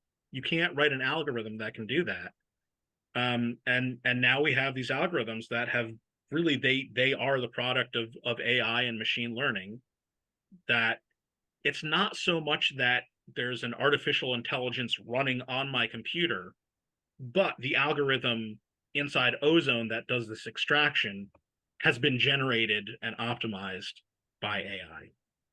So it's kind of a subtle distinction, and I think a lot of people miss that, right? They see AI technology and they think that somehow it means there is like an artificial intelligence running on your computer. And in most cases, with any of the applications you see out there, that's not so much the case. It's more that I think people are misunderstanding artificial intelligence. Yeah. It means to try to mimic what a human does, and humans do a lot of different things depending on their intelligence to do what you're describing. Yeah, exactly. Right. and there, you know, if you really get into some of the weeds with it, that, you know, in the same way that Einstein had special relativity and general relativity, you'll hear people talk about specialized AI and general AI, right? Yeah, but remember, Einstein had a brain that was well, quite I'm not unusual. I'm not making any comparison there. I'm just saying in terms of looking at specialized and general, right? So special relativity was relativity as pertains to kind of normal space-time and very special circumstances around us, whereas general is like a set of relativistic rules that apply to the whole universe. In much the same way, I mean, we're going off on a tangent here, but we're nowhere close to general AI, which is, Ken, very much what you're describing, right? Being able to mimic a human and any of the myriad things I'm that involved with the committee that's writing a standard involving AI, and we've made it very clear in the title, let alone the body of the standard, to say it's narrowly tailored to solving a specific problem. Right, exactly. People make overly broad claims. Well, I'm using AI, so you have to bow down to me, sort of. Yeah, yeah. No, that's exactly it. I mean, that's another term I've heard, narrow AI or specialized AI. And yes, you know, there's some component of feeding a bunch of material into a black box and you don't really know what happens inside, and on the other side it spits out an algorithm, and now you can separate voice from, you know, other program material. But no, that doesn't make it a human or a thinking entity by any means. Now, in the 1990s, when MTV was king of the hill, they didn't process the music as much as they spliced and spliced and did fancy stuff with the video. Are there attempts now to combine audio processing and video processing? That's an interesting question. It's not something that I've seen a lot of. That certainly doesn't mean it's not happening. It's not something that I've come across so much, but that's an interesting idea for sure.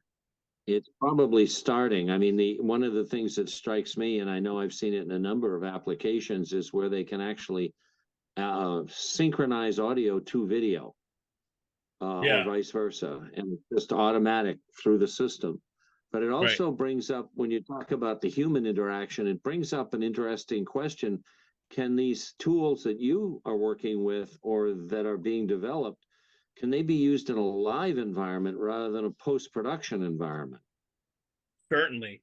And there are versions of a lot of these plugins that could run, right? There are now digital consoles that can host plugins, right? So along with any of the tools that are built in, they can host plugins. So yeah, I mean, there are separate ecosystems for that, but yes, certainly a lot of these tools could be. What becomes challenging, obviously, is the latency, right? So a lot of these intensive digital processes have a pretty significant amount of latency associated with them, which obviously in live doesn't fly so much. So that's kind just of means faster processors. Right. Higher sample rates, faster processors, and optimizing the code. Right. Pretty soon they're going to have artificial intelligence running the artificial intelligence. Yeah. and then we can all do whatever we want. But wait, what we want to do is mixing and mastering. So, you know, the real answer is no, you can't. If you're going to affect a 20 hertz filter, you have to let a cycle of that go by, right? You can't, unless you're going to delay the video then to match up with the audio, which is delayed by your processing. Right. That's tough to do in live performance. Yeah. Well, yeah, I mean, if you've got a rock band on stage and two big screens, you can sync up the screens with the audio, but the rock band has already sung that note, you know, and it's too late. You can't change them. Just put them far enough back so you can't see their lips. Yeah. There are limits, but yeah. I just, not to digress, but my question about the MTV and performances came from a meeting I had just 2 days ago with a new neighbor who turned out to be the drummer for an indie rock band called Tally Hall from about 10, 15 years ago. Does that ring a bell with anyone? Were they famous? If it doesn't ring any bells, I guess not. Okay. Not for me, but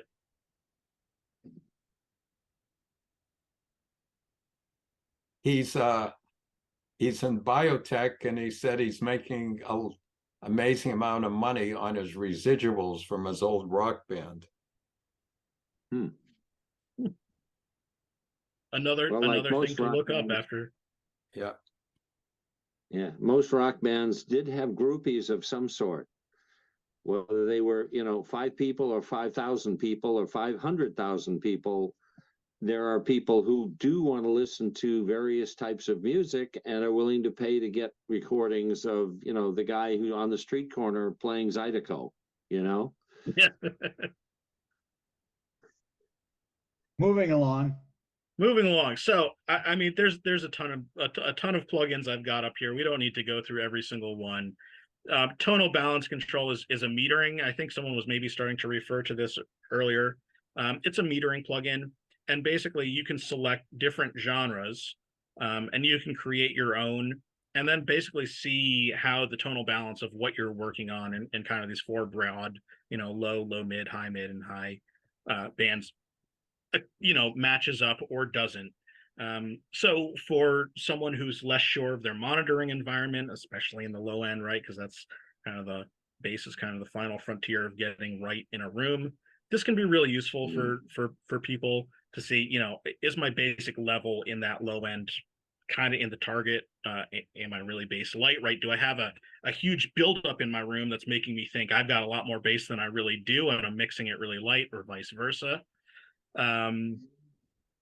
Anyway, there's tons of stuff here. We've got Insight, which is level metering and can show you spectroscopes and vector scopes and LUFS metering, integrated, momentary, short-term, true peak, yada yada yada, all that stuff. All that basically to say that this music production suite 6 is now a bundle that you can get from IZotope, and it includes all this huge list. So if you're, if you want tools for everything from creation to mixing to mastering, kind of beyond, Is this something like a multi-$1,000 product? You would think, and that's kind of the nice thing about it. If you got all these individually, I think the price is like over $4,000. If you get the bundle, it's $450. Wow. Yeah. And so that's one of these benefits. One of the benefits, I know a lot of times we see these big mergers, and we kind of go, it's easy to gnash your teeth about big mergers, and but here you're getting stuff from 4 really established, well-developed audio companies, and yeah, it's kind of an unbeatable value. And they sell it rather than rent it?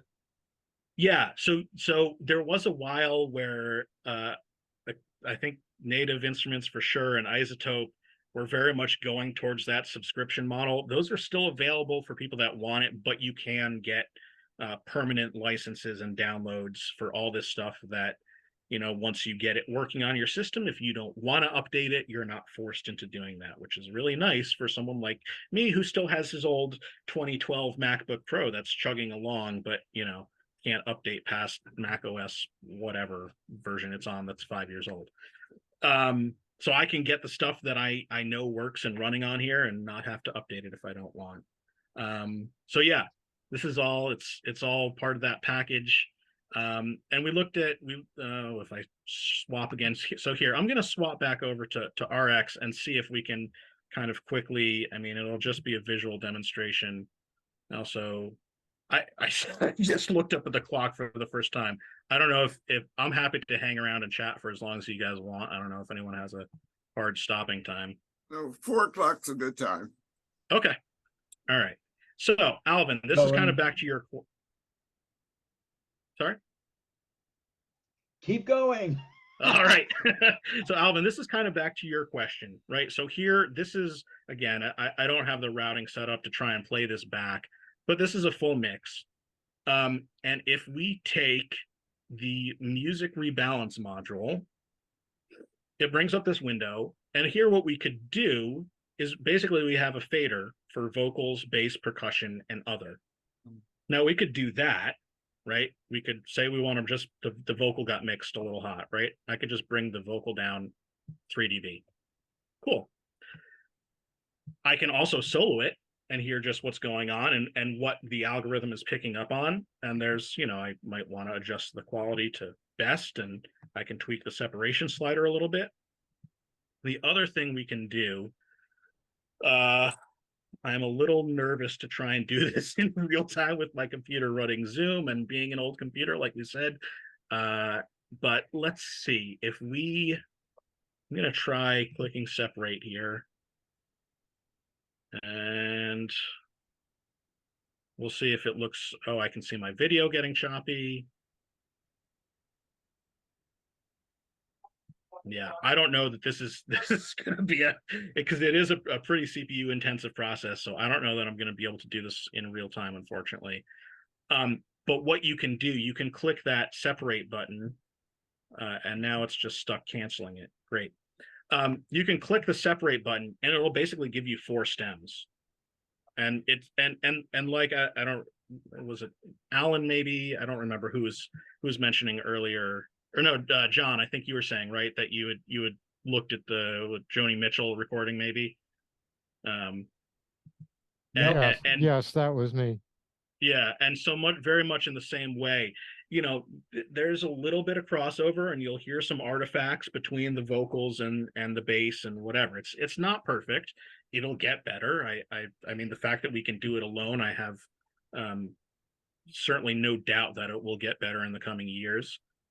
The interesting thing, though, is that when you put them back together, you know, if you're working on a lossless file, when you put them back, you could separate them all, take those 4 stems, import them into a digital audio workstation, line them up against the original, flip the polarity of the original, and you will get silence.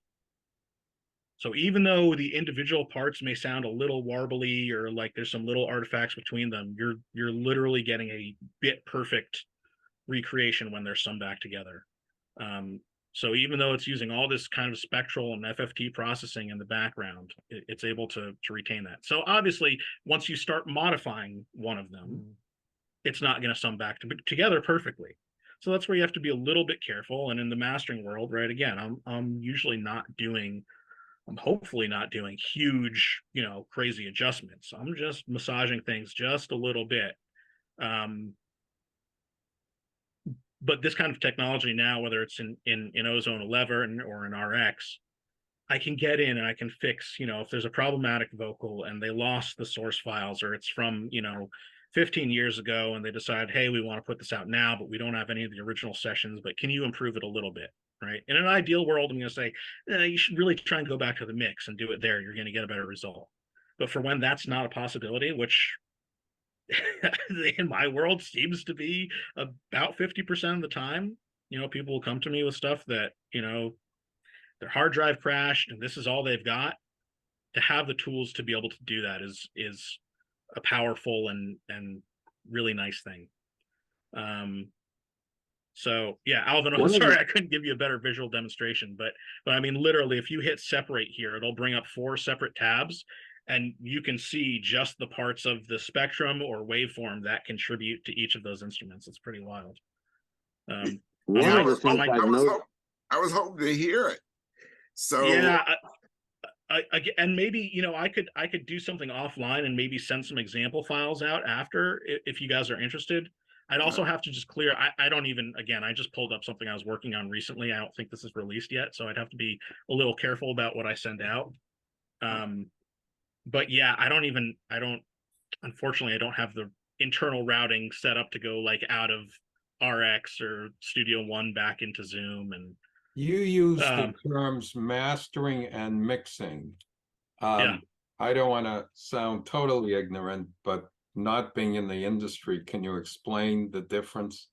Yeah, absolutely.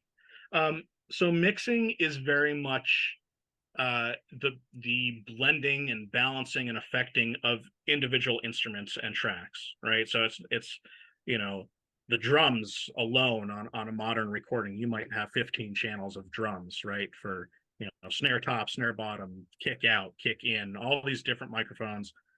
And so in mixing, you're blending all of those, you're EQing individual instruments, and you're really trying to shape that whole performance. Whereas in mastering, typically I'm working with, you know, a 2-track mix. So it's the finished mix. And where mastering to me really shines the most is when you're working on an album or EP. It's not to say that it's not worthwhile for singles, but a big part of mastering is, one, getting an objective set of ears, right? So if you're the producer and the mix engineer, you've been working on the song for a week or a month or whatever it's been, and you've listened to it 200 times, and you've kind of lost some of that objectivity. And so at mastering, I get a mix, right? And I can sit down and listen to it in my room that's acoustically treated and all that. And I've got the big full range speakers, and I can go, okay, I hear what they're going for. It's maybe a little muddy, or maybe it's a little too bright, or maybe it's a little this, maybe it's a little narrow, maybe it's a little too wide. And I can kind of look at the big picture. And so mastering is a lot about looking at the big picture and trying to create a recording that's going to translate well across the widest possible range of playback systems, right? Whether it's in your car or in your earbuds or on your home stereo, or at a club, if it's, you know, if it's club music or something like that. And in the process of doing that, there's a lot of different adjustments I'll be making, right? So I mean, a very normal thing, if I get an album worth of mixes, the levels are all over the place. One song's really loud, another one's really quiet, another one's somewhere in between. So first and foremost, even if I did nothing else, just balancing the levels of all the songs and adjusting timing between them so that you can sit down and listen to it and have it be a cohesive listening experience. Like that's one of the primary goals. But also making sure that tonal balance is right, that one isn't, you know, has a ton of bass and no high end, and another one's vice versa. So mastering is really kind of about the big picture. And the other part of it, I mean, I've, you know, been kind of talking about albums or EPs, but even for singles, I mean, one of the things that, you know, for artists that I've worked with for a long time, it helps give their body of work a sense of kind of cohesion and consistency, right? Because I'm kind of, anytime, you know, someone sends me a new song, I'm referring back to their previous releases, and I'm trying to get it in that same ballpark. So now if someone is going and listening to their whole discography on a streaming site or whatever, you know, as they jump from album to album or even single to single, things are kind of going to feel a little bit more cohesive. Whereas again, if you're just kind of thinking about that one song as the mixer and getting that song done, you might not be looking at the big picture quite as much. So that's kind of the delineation. You know, mixing is really about working on the individual instruments and channels, whereas mastering is about kind of the big picture and working on the whole songs. So that's kind of the high level picture of the difference there. Well, given the complexity of Ozone, do you have classes to attend to learn to use it? Or? Yeah, so a lot of the articles that I've written for IZotope do go into, you know, individual modules. So there are a lot of articles on the IZotope blog about it. And they're kind of, they run the gamut from, you know, complete beginners to really some more advanced stuff. I don't know that they're, you know, that IZotope has regular classes that they host. I've certainly done like one-on-one sessions with people before. And I know Jonathan Weiner, I don't know if he's chatted with you guys before, but again, a Cambridge-based mastering engineer. He also teaches at Berkeley, and I know they delve into a lot of stuff there, but they do also have online classes that I think you can take, you know, even if you're not doing a full Berkeley curriculum, you can take one-off classes. But yeah, there are a range of resources. I mean, certainly there's plenty of people on YouTube that, as often as not, the information is more damaging than it is good. So you definitely have to be careful with stuff like that. But I But yeah, remember hearing discussions about careful placement of a few microphones rather than putting a microphone at each instrument, or as you said, like 15 mics in a drum set. Isn't that a yeah, little overkill? it is. And I mean, the other part of a lot of modern productions is so many of the drum sounds actually get replaced in post-production, so that the drum recording is almost more of like it's almost like a MIDI performance in some ways, which is kind of a sad state of affairs. But yeah, I mean, just the bleed and phase differences that you get between that many mics, unless you're just really gating everything, it's very hard to deal with and create a realistic picture of a drum set. But by the same token, in a lot of modern productions, realism isn't maybe what some people are going for. But yeah, 100% Ken. I mean, the best drum recordings I've ever heard have been done with 2 or 3 mics. So if you're the person with the golden ears, what type of person's doing the mixing? Yeah, I mean, it's a fair question. I think, there's you get a broad range of that, right? There are definitely some recording engineers and mixing engineers that are still kind of I don't know if I want to say purist necessarily, but going for that more authentic, realistic picture of a band, and they certainly specialize in that. And I gotta say, when I get stuff from those kind of people, it makes my job usually pretty easy. And then, but yeah, I mean, But you're saying there especially, are other mixers who are not in that category. yeah, yeah. Yes, if you read between the lines, yeah, there's some people that they'll throw everything in the kitchen sink at it for no other reason than they can, and it often makes it harder to make a compelling emotional piece of music. But by the same token, I mean, sometimes you'll get some very experimental stuff. I think that's maybe a little bit more of an exception when it's intentionally experimental. And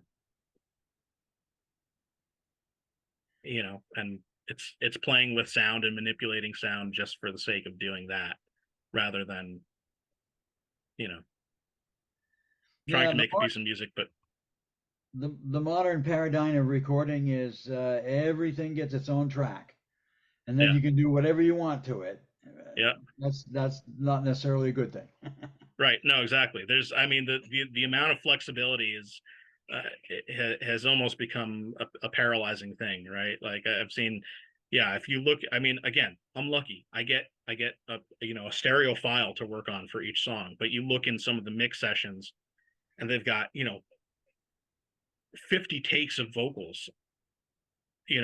Rather than focusing on getting a really great performance in 1 or 2 takes, and maybe doing just a few edits, just do it again and do it again and do it again, and we'll splice it together. I mean, that's actually one of the things on recordings that I find myself doing a lot in RX is I'll hear little vocal edits that somehow everyone else has missed. They jump right out at me. You hear these kind of pops and weird warbles, and I'll try and get in there and just smooth them out a little bit so they're not so obvious. But yeah, I mean, Well, we all know that John Newton is retiring from Soundmere that he founded and created, and he has worked out a situation with his employees that they're taking over the show. And they'll run the company without him, and it'd be company or employee owned. I think that's a fabulous thing he's doing. But my question is, he was a principal recording engineer for the BSO, the Boston Symphony Orchestra. He has used between 80 to 150 microphones to get the recording. And I've seen him, as his other AES-BAS members, have the conductor in the same room when he's doing playback. And true enough, the conductor would ask for a little bit more of the harp or a little bit more of the trumpet sound than was picked up with those 100 microphones. Your take?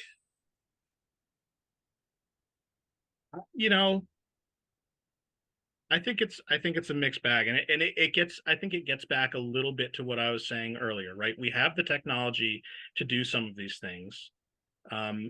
In experienced hands, you can do great stuff with it, right? I mean, we were talking about, kind of pitch correction, auto tune type stuff earlier, right? If the artist is president, the producer is president, and you're saying, hey, this take is great, can we just fix that one note? Okay, we have the technology to do it. If that means when we can record 150 tracks, and maybe most of the time we're not using them, but if we need them, they're there. And you can be careful to blend them in a way. I mean, certainly, you talk about a symphony orchestra, that's a big physical space, right? So the time delays between microphones really start to be appreciable. And so if you can work with that and blend it in a way that doesn't distract or distort from kind of, a very natural stereo image that you're trying to present, who's to say that we shouldn't do that? That said, and again, I think if it's in the hands of someone who's well-versed, experienced, understands where the pitfalls of those types of techniques lie, I'm all for that. But to just say to anyone that can go download Pro Tools or Studio One or whatever, hey, here's infinite tracks. Don't worry about learning the fundamentals of mic placement. Don't worry about learning the fundamentals of tuning.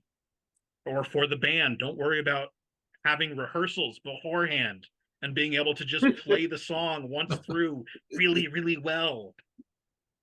That's where, to me, it becomes unfortunate, right? It becomes a crutch. It becomes something that people lean on a little too much, I think. And the other side of that is for the mixing engineers, it's easy to get what do they call it? Decision paralysis, decision fatigue. There's some phrase for it that I'm blanking on. Basically, when you have to make that many decisions about every little thing, you lose the forest for the trees, right? And you kind of can't focus on what really matters about the music, right? The emotion, the sonic beauty of it. So were they basically saying, I'm done, Ian will fix it? Right. I mean, someone was mentioning Bob Katz's book earlier, right? There's I think a chapter in Bob Katz's book that's titled "Fix It in the Shrink Wrap," right? Where, I mean, we're beyond shrink wrap now. It's not even shrink wrap; it just goes straight to streaming. So if you had the conductor next to you as you were doing your touch-ups, who rules? If it were in a mastering session, they rule. If they're saying, hey, this isn't quite right, can we do this? Yeah. For me, mastering is a service industry. I'm here in service of the artist, which, right, I think in classical there's an argument to be made that is the conductor. They kind of have the big picture vision. They know what they want that performance to sound like. So yeah, if they're saying, hey, whether it's in mastering or at the mixing stage, hey, let's bring a little bit more of this mic in here.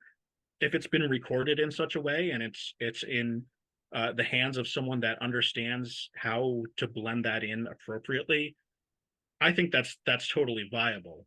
I guess, for me, it's just a shame when people do that by default because all of a sudden they can, and just as often as not, it doesn't actually get you a better end result, right? Okay, it's almost 4 o'clock, and so could you show us Basslane and then your playback system? Yeah, so let me just talk to you about Basslane real quick. This is a plugin actually that I co-developed. It's down here, joint project with Flowtown Mastering. Hey, that's me. So I developed this with a company called Tone Projects that came out almost a year ago, and we worked on it for a little over a year. So it's been really 2 years at least since its inception, and honestly the idea for it was a good 5 years before that. And Basslane Pro is basically we tried to make a comprehensive bass management processor here. There's a lot that it can do, and honestly I've actually been working on some videos that go into each one of these sections in detail. But one of the things, I mean, getting back to subwoofers, right? If you're feeding a subwoofer from a stereo channel, if there's out of phase content that's in the low frequencies and you're feeding that to a single subwoofer, that can either be reduced in level or disappear entirely. So this allows us to manage the width of the low frequencies. This very innocuous little mono recovery section over here is kind of the thing that I'm almost most proud of. And basically what it allows you to do is take side content or panned content, and when you reduce it to mono, it re-injects it without that phase cancellation. So you don't lose level and you don't lose things that are panned way out to the sides or actually in anti-phase in the signal. And then one of the other cool things that, like, once we got that nailed, we added in was the stereo harmonic section, which there's been a trend in kind of modern music production that people want the bass to sound wide, but that has these kind of negative ramifications in a lot of playback systems. So what this is doing is adding harmonics to the bass, and we can select whether it's coming from mid, left, right, or purely side information. And then it's taking those harmonics and panning them in different directions. So by adding the harmonics, we get this kind of psychoacoustic principle. When your brain hears harmonics of the sound, it tends to kind of fill in the fundamental, right? So by now panning the harmonics, and we can vary how much it's panned. We've got basically a mid-side balance. So we can go from pure mono all the way up to 50-50, which is basically panned left and right, to full side. Now your brain hears these higher harmonics. They can play back out of the sub range where they're not canceling. And your brain kind of goes, oh, the bass is wide, or the bass is panned to one side or the other. Whereas the true sub information that might hit a subwoofer or a mono portion of the playback chain can still be in mono. And then there's some dynamics control too. We can do compression, expansion, either on the side channel, which allows us to control that width part of it dynamically. So for example, in record cutting and vinyl cutting, there's kind of this like folk wisdom that stereo bass is problematic. That's true to an extent. It tends to be really dynamic events that are problematic down low. So if you take the wide stuff, say you've got some, tom, low tom, you imagine I can feel it in the air, right? That low tom hit over off in the left channel, that could do something weird. So with the dynamic section, we could bring just that dynamic stuff that's really wide and low in towards the center, but still leave, kind of more droning things alone. Or we could go the opposite direction. We can narrow it up and then use an expander to push toms and stuff out to the side. So it really gives you a lot of tools to manipulate the low end and present it in a compelling way that still is going to give you, really consistent playback across a wide range of systems. Again, mastering, that's where I'm coming from, right? But we tried to build in a lot of stuff that works in production too. So I've seen people now using it just for the stereo harmonics and just really cranking this and getting a really gritty, wild, wide, distorted sound on otherwise mono basses, which is kind of cool to see it being used in other uses than we originally intended it. So yeah, that's Basslane Pro. So that was kind of cool to finally actually be on the other side of the plugin development world and develop something. And That's really yeah, cool. Thank you. Using the harmonics, that's great. Yeah, that was the developer and I were both kind of talking about it. We both had the same idea from slightly different perspectives, and we were like, wait a minute, I bet we could do something cool with this and use some of those psychoacoustic principles to still trick your brain into thinking, hey, that sounds wide, but actually really that real low frequency component is still right in the middle. So yeah. Cool. And I'm just on my laptop here, and God, it's dark in the back of the room. Here, let me see if I can open up a window. I'm gonna step around here. Open up a shade. You need to turn off the share Oh, that's right. Sorry, I'm still sharing.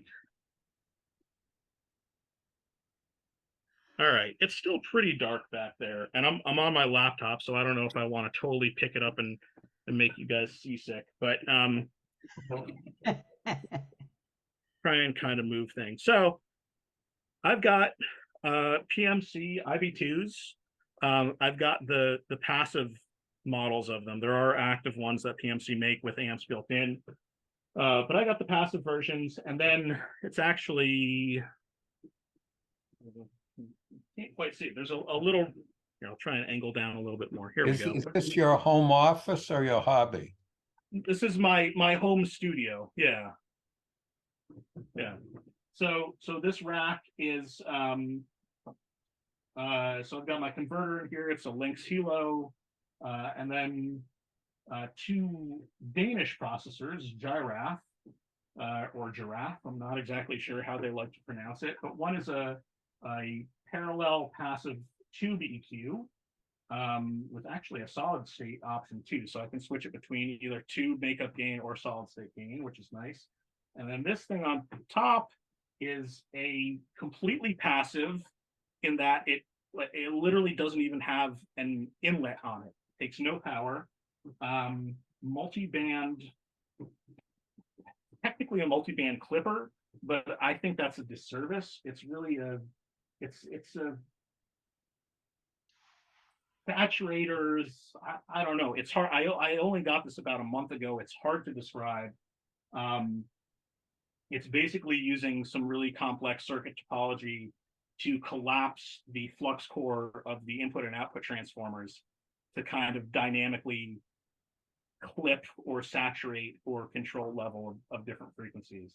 Wow. Really wild stuff that you can do with it. And I kind of thought I knew it was going to be when I got it, and it is not that at all. And it's really cool. I'm still figuring it all out. It's a very versatile box. And then up there, I've got some more EQs. I've got a Maselect multi-band compressor and one of the Buzz optical EQs. But then underneath these rack, my amps are actually down underneath. They're Hypex, which is designed by Bruno Putsies. He's a Dutch designer. Class D, he was, for a long time, Class D was kind of a 5-letter word, but he was really one of the first guys that kind of unlocked some of the keys in really the power supplies to drive it and really get some of the ripple suppression and not have any of that bleed through into the audio signal. And actually, these amps were recommended to me directly by Bob Katz. So I went, okay, if it's good enough for Bob, I'll bite. So there's dual 500-watt mono blocks underneath there, and they feed the PMCs. Yeah, that's about it. Over on that side, you won't be able to see it, but I've got an old Hitachi analog oscilloscope so that I can, do XY vectorscope stuff and kind of keep an eye on imaging things. And there's back here, there's some diffusion on the back and soffit traps up all along the ceiling, and some panels up on the ceiling here. And there's actually there's this outbuilding. So this is in my home, my studio here, but there's this outbuilding that technically the neighbors own, and they've been saying they're going to renovate the house and do something with it for 3 years, and they haven't.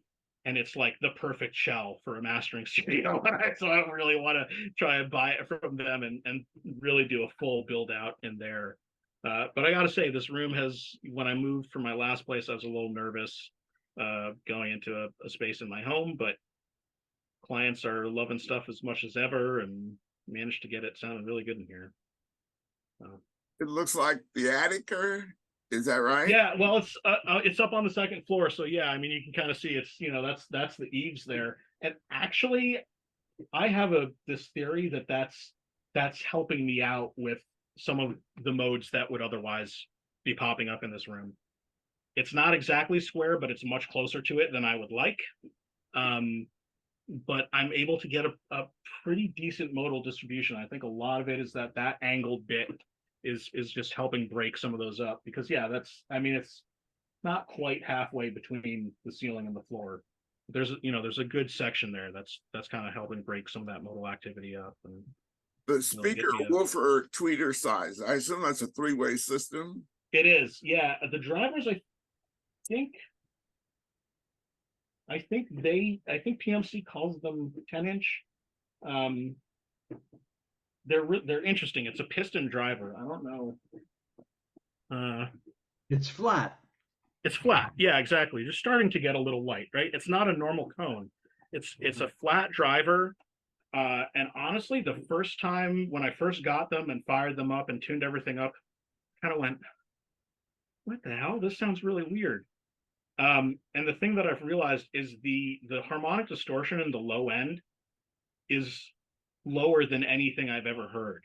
So it goes back to that same psychoacoustic phenomenon, right? In so many speaker systems, the thing that your brain is associating with bass is a lot of the harmonic distortion that comes from that low frequency driver. And it's so like the bass that you get out of these is so pure and clean. It genuinely took me, probably a month of just doing a lot of referencing listening and understanding, like recalibrating my brain to like, oh, this is what really clean bass should and does sound like. But now that I have that, yeah, how are those drivers driven? Where is there a voice coil? Where is it? I mean, usually the voice coil is operating into a cone so that there's stiffness due to the conical shape. right? So how does this work? I don't know exactly, and I don't think PMC. I think it's a proprietary PMC driver, so I don't think they publish it. I suspect. I mean, yeah, there still has to be some sort of voice coil behind it. I suspect it's basically a cone structure, but the fact that it's got this flat piston front adds to the rigidity. That's kind of my working theory. I don't know, and I haven't ever gotten a direct answer from anyone at PMC, but yeah, I suspect there's still. Yeah, I mean, they're heavy enough that there have to be some big magnets in there. Moving them up to the second floor here was no mean feat. So I suspect there's still some kind of conical structure behind, but again, having that flat surface does some reinforcement that helps minimize that distortion. Yep. Do you have a sub? I don't actually, and I'm flat down to about 18. Wow. Yeah. Impressive. Yeah. I think if I were to move into, again, if I weren't up on the second floor here and I were to move into, that outbuilding, I've also been looking at, there's some mill buildings in North Adams. If any of you have been out here, it's a big old mill town. I think if I were in a bigger space, I would probably add subs. And I say subs because really I kind of look at them as an extension of the speaker, right? So rather than just doing a mono sub channel, really getting them time aligned and integrated with those main speakers, I would probably do stereo. I don't know, maybe I've heard a lot of good things about the rhythmic subs. I know a lot of mastering engineers that really like those. So at some point I may add them, but honestly, getting down pretty much flat to about 18 or so. Everything stays really nicely time aligned, and I've got really good articulation down there. So yeah. That's good. Yeah. How long does it take to learn the basics of this type of software? I mean, you've obviously put years into it. Yeah. I think something like RX is very complex, and I think to really get the most out of it, there's still times that I'm fortunate being connected with IZotope, and I have the main principal DSP engineer that wrote a lot of the algorithms for RX. I have his phone number, so if I'm ever stumped, I'm really lucky that I can shoot him a text and say, hey, Alex, I'm trying to do this. What's the best way to go about it? But yeah, something like RX, to really get the most out of it, I would say it can take a while. That said, that assistive module in there that'll kind of give you the basics for a lot of the tools. That's a great way to get started and get an idea of what settings you might want to use in different modules. And that's another thing that I like to say about the assistive tools in all the IZotope stuff, is that for someone that is less experienced, you might not like what the individual modules are doing and you might want to change it, but at least you can see, oh, here's a suggestion of what order you might want to use these modules in, or, you know, what kind of frequency ranges they operate best on. So it gives you really good starting points. I do think, you know, something like Ozone, they've really, as powerful as it is and as much as going on under the hood, they've put a lot of effort into making each of the modules pretty simple and approachable. So I think most people with some, you know, some basic audio knowledge could look at a lot of those. And it's not to say there aren't, you know, hidden features that if you want to kind of really dig in and go crazy with, you could. You know, for example, in the equalizer, there's a pane that you can pop out and you can freely manipulate the phase. So it can be any in each individual filter can be anywhere from linear to minimum phase or anywhere in between, which is not something that I've found the capability to do in a lot of other software, to be totally honest. But on the surface, if you're just trying to do, you know, bump up your low end a little bit, it's very easy to just drag a high shelf in and kind of be off and running quickly. So, you know, I think especially, you know, Ozone, Neutron, a lot of those products that are geared towards kind of the mixing and mastering world, they really have made an effort that people can kind of get in and start playing around with it very intuitively and easily, and get some, you know, a result that they're happy with fairly quickly. RX being kind of the, you know, geared more towards the post-production world, that, you know, yeah, knowing when to reach for which module and to be totally honest, even for me, there's often a degree of experimentation. You know, I might try declick and I might try spectral repair and I might try a few different ones and see which one's getting me the best result. And so much of it is dependent on the source and the signal. So But that's how you learn. exactly. And- Exactly. You learn by rolling up your sleeves and getting in and playing around and seeing what it does. And yeah, you know, try, you know, it's okay, just because the module says voice declick or mouth declick or whatever. Well, is there a weird click that you can't get rid of with anything else? It's not coming from a mouth, but there's some weird click. Tried everything else, it doesn't work. Well, let me try mouth declick. Hey, bingo, I got it. Right. So not being afraid to kind of, yeah, just go outside the boundaries a little bit and play around and see what the different modules can achieve. But it's interesting that you point out that the AI assistant can kind of be a teaching assistant. Yeah, exactly. You And learn it's from not it. to, yeah, it's not to say that it's gonna replace an experienced operator, right? Like by any means, Right. or that it's going to teach you better than someone that really knows the software well. But if you don't have that opportunity and you're like, where do I even start? All right, what's the software going to suggest? What's the assistant going to suggest? Okay, it gets you a place to start. And then also maybe that gives you a question to ask, right? You hit me up, you email me, hey Ian, I was trying this and it suggested this thing and it kind of got me partway there, but you know, how would you approach this or whatever? But you've already kind of got a little bit of an in and a direction that you've tried and some basic knowledge about what different options did to your signal. You know, hey, I tried this. This is what it did that I didn't like. What might be a better way? Rather than just, hey, I've got this thing, help. Right? It allows you to approach it with a little bit more finesse and kind of get you started on that path. So yeah. Does IZotope or any of the other manufacturers of this kind of software have a customer support line that you can call and say, hey, I'm trying to do this, or Yeah, maybe yeah, a pay for line? I mean, exactly. I don't I actually haven't looked recently again because I have like direct lines to so many people. I'm a little spoiled. But yeah, I know there are, you know, customer support portals on all of these sites. And if not phone, you can definitely get to, you know, people that have the experience with any given product via email.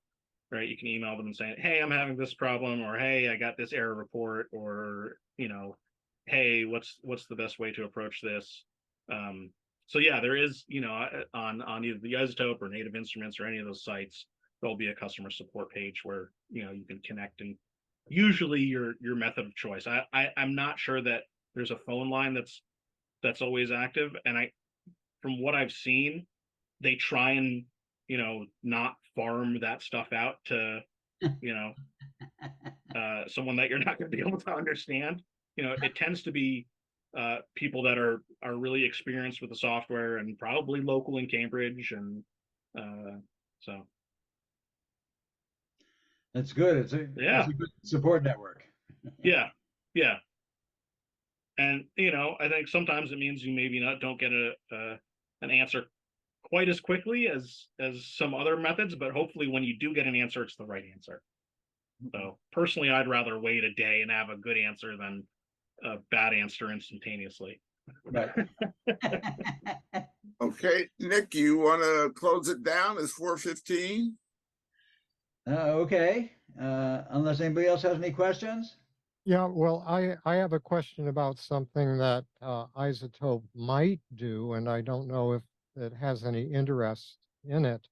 I am particularly interested in synchronizing old recordings with subsample accuracy for two purposes. One is, say you have 4 copies of an old 78 RPM record, and they all have ticks and pops in different places. If you can synchronize them, then you could use you could actually use the better copy at any moment.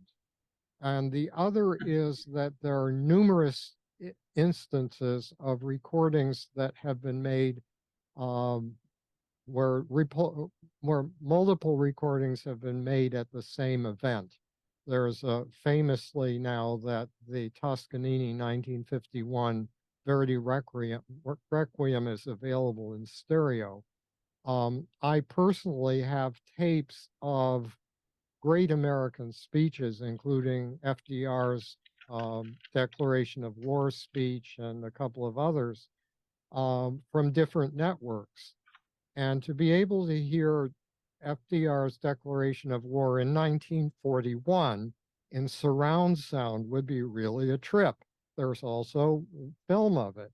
So, is locally here in the Boston area is this company that might be interested in working on such things. So I'm curious, if Yeah, John, might have a link to that's that. a really interesting use case. I don't know that there's a product that's specifically tailored to that, but I can say that actually some of the modules in RX, I think I would say at least lay the groundwork for being able to do that, and probably you could use them to do that in a somewhat manual way if you lined it up right. So for example, there's a module that's called Azimuth, and really the initial intent was to be able to adjust, an azimuth offset on a tape recording and kind of get that alignment back in. But I've used it for stuff like this where I'm really trying to get the best. It's not something from tape. It's multiple different sources, and I'm trying to get the best alignment. And it can do subsample alignment. Basically, it's oversampling, right? It's upsampling to a higher rate so that you can move, finer increments in between the samples to do that alignment. So that kind of gives certainly the groundwork. And I think probably if, you can have effectively surround or you can work with more than 2 channels. And so you might then copy and paste them out back to different channel formats. But I think you certainly could create a multi-channel session where you bring those all in and maybe you work on one pair at a time. Right. And then, you get the first 2 lined up, and then you can get 2 and 3, and then 3 and 4, and 4 and 5, and whatever. So yeah, it might be a slightly manual process, but there definitely are some tools that do that. And one of the interesting things about the Azimuth tool particularly, and what I imagine could be part of the difficulty with something like a couple 78s, is that it can do that alignment dynamically, right? So if you've got some wow and flutter in the recording and it's not just a steady offset, you want it to be analyzing that constantly and always adjusting, to one master. And so that's again where I think if you went through and did kind of individual pairs, you could probably get that result and get them all lined up and using that dynamic mode in Azimuth, you could probably get there. But that's certainly an interesting idea. And I'm actually in a conversation with the IZotope, with the RX product manager about some other stuff right now. So I'm going to bring that up because I could definitely see that in film use and all sorts of kind of post-production and archival work. I could absolutely see where that would be useful. So I see that David Sachs is online. Are you in New York, David? Yes, I am in Brooklyn. Yeah. Okay. Were the flood victim or? No, I wasn't personally, but it got pretty bad in some parts of town. Okay. What are you doing now? I'm retired. I used to record a lot of live concerts, and I worked at RCA Studios for about a year and a half. Okay. Cool. David, I love your background there. Yeah, thanks. Ian, are any of these tools, or most of them, or whatever, multi-channel? The reason I ask is not that we do huge number of channels, but several of us record with microphones that have 4 capsules. They're called the sound field mic. And we need to have 4 channels, which are time aligned and so forth, to handle the output of that, which gets recombined later into stereo and stuff. Right. Yeah. So RX definitely has fairly configurable multi-channel options, right? So you can either pick, kind of your standard film multi-channel formats. I believe you can go in and create your own kind of multi-channel format too. So yeah, you could certainly do that in RX. When it comes to some of the plugins, not all of them are fully, a lot of them are just stereo. But we looked at a couple of those reverbs. There are a couple of reverbs I mentioned. I'm the exponential audio ones, Symphony, and the other one that I don't have in front of me, and it's out of sight, out of mind. That are multi-channel, immersive, surround capable, and you could probably kind of bend them to your will a little bit if you want to get creative with some of that channel routing. And they will also dynamically, if you put them, even if you're using the fully surround capable one, you put it on a stereo channel, it'll just be 2 channels. So it adapts to the number of channels that you're using. So if you created a channel layout in RX to match, your sound field recorder, and then put an instance, you can load plugins in RX too. You can put an instance of that on and have a 4-channel reverb, for instance. Yeah. Yeah. It'd be nice to apply effects, corrections, repairs, whatever, to all 4 channels, at the same time, at the same point. Yeah. And RX definitely allows that. Again, you can use either standard layouts or create your own. And it's very flexible in terms of how you make selections, whether the selection is across all the active channels or just on, if there's one thing that you just need to correct on one channel, you can get in and do that too. Yep. Cool. Yeah, absolutely. Absolutely. Great. Any other questions? All right. Well, Ian, thanks. This is fun. We get to learn stuff that we don't think about, we don't deal with. Yeah. No, I appreciate it. The work is and all the study and the things you've done. This is priceless for us. Thanks. Thank you very much. It was a pleasure. It was a long time in the making, and actually Barry Ober had reached out to me originally, and I'm only sad that we weren't able to do it before he passed. But I'm glad we were finally able to, and it's been a pleasure. And thank you all for allowing me to ramble. I know we went well past 3, but I appreciate it. I love talking about this stuff, so it's been great. Okay. Thanks again. Sure. Bye, all. Take care. You too.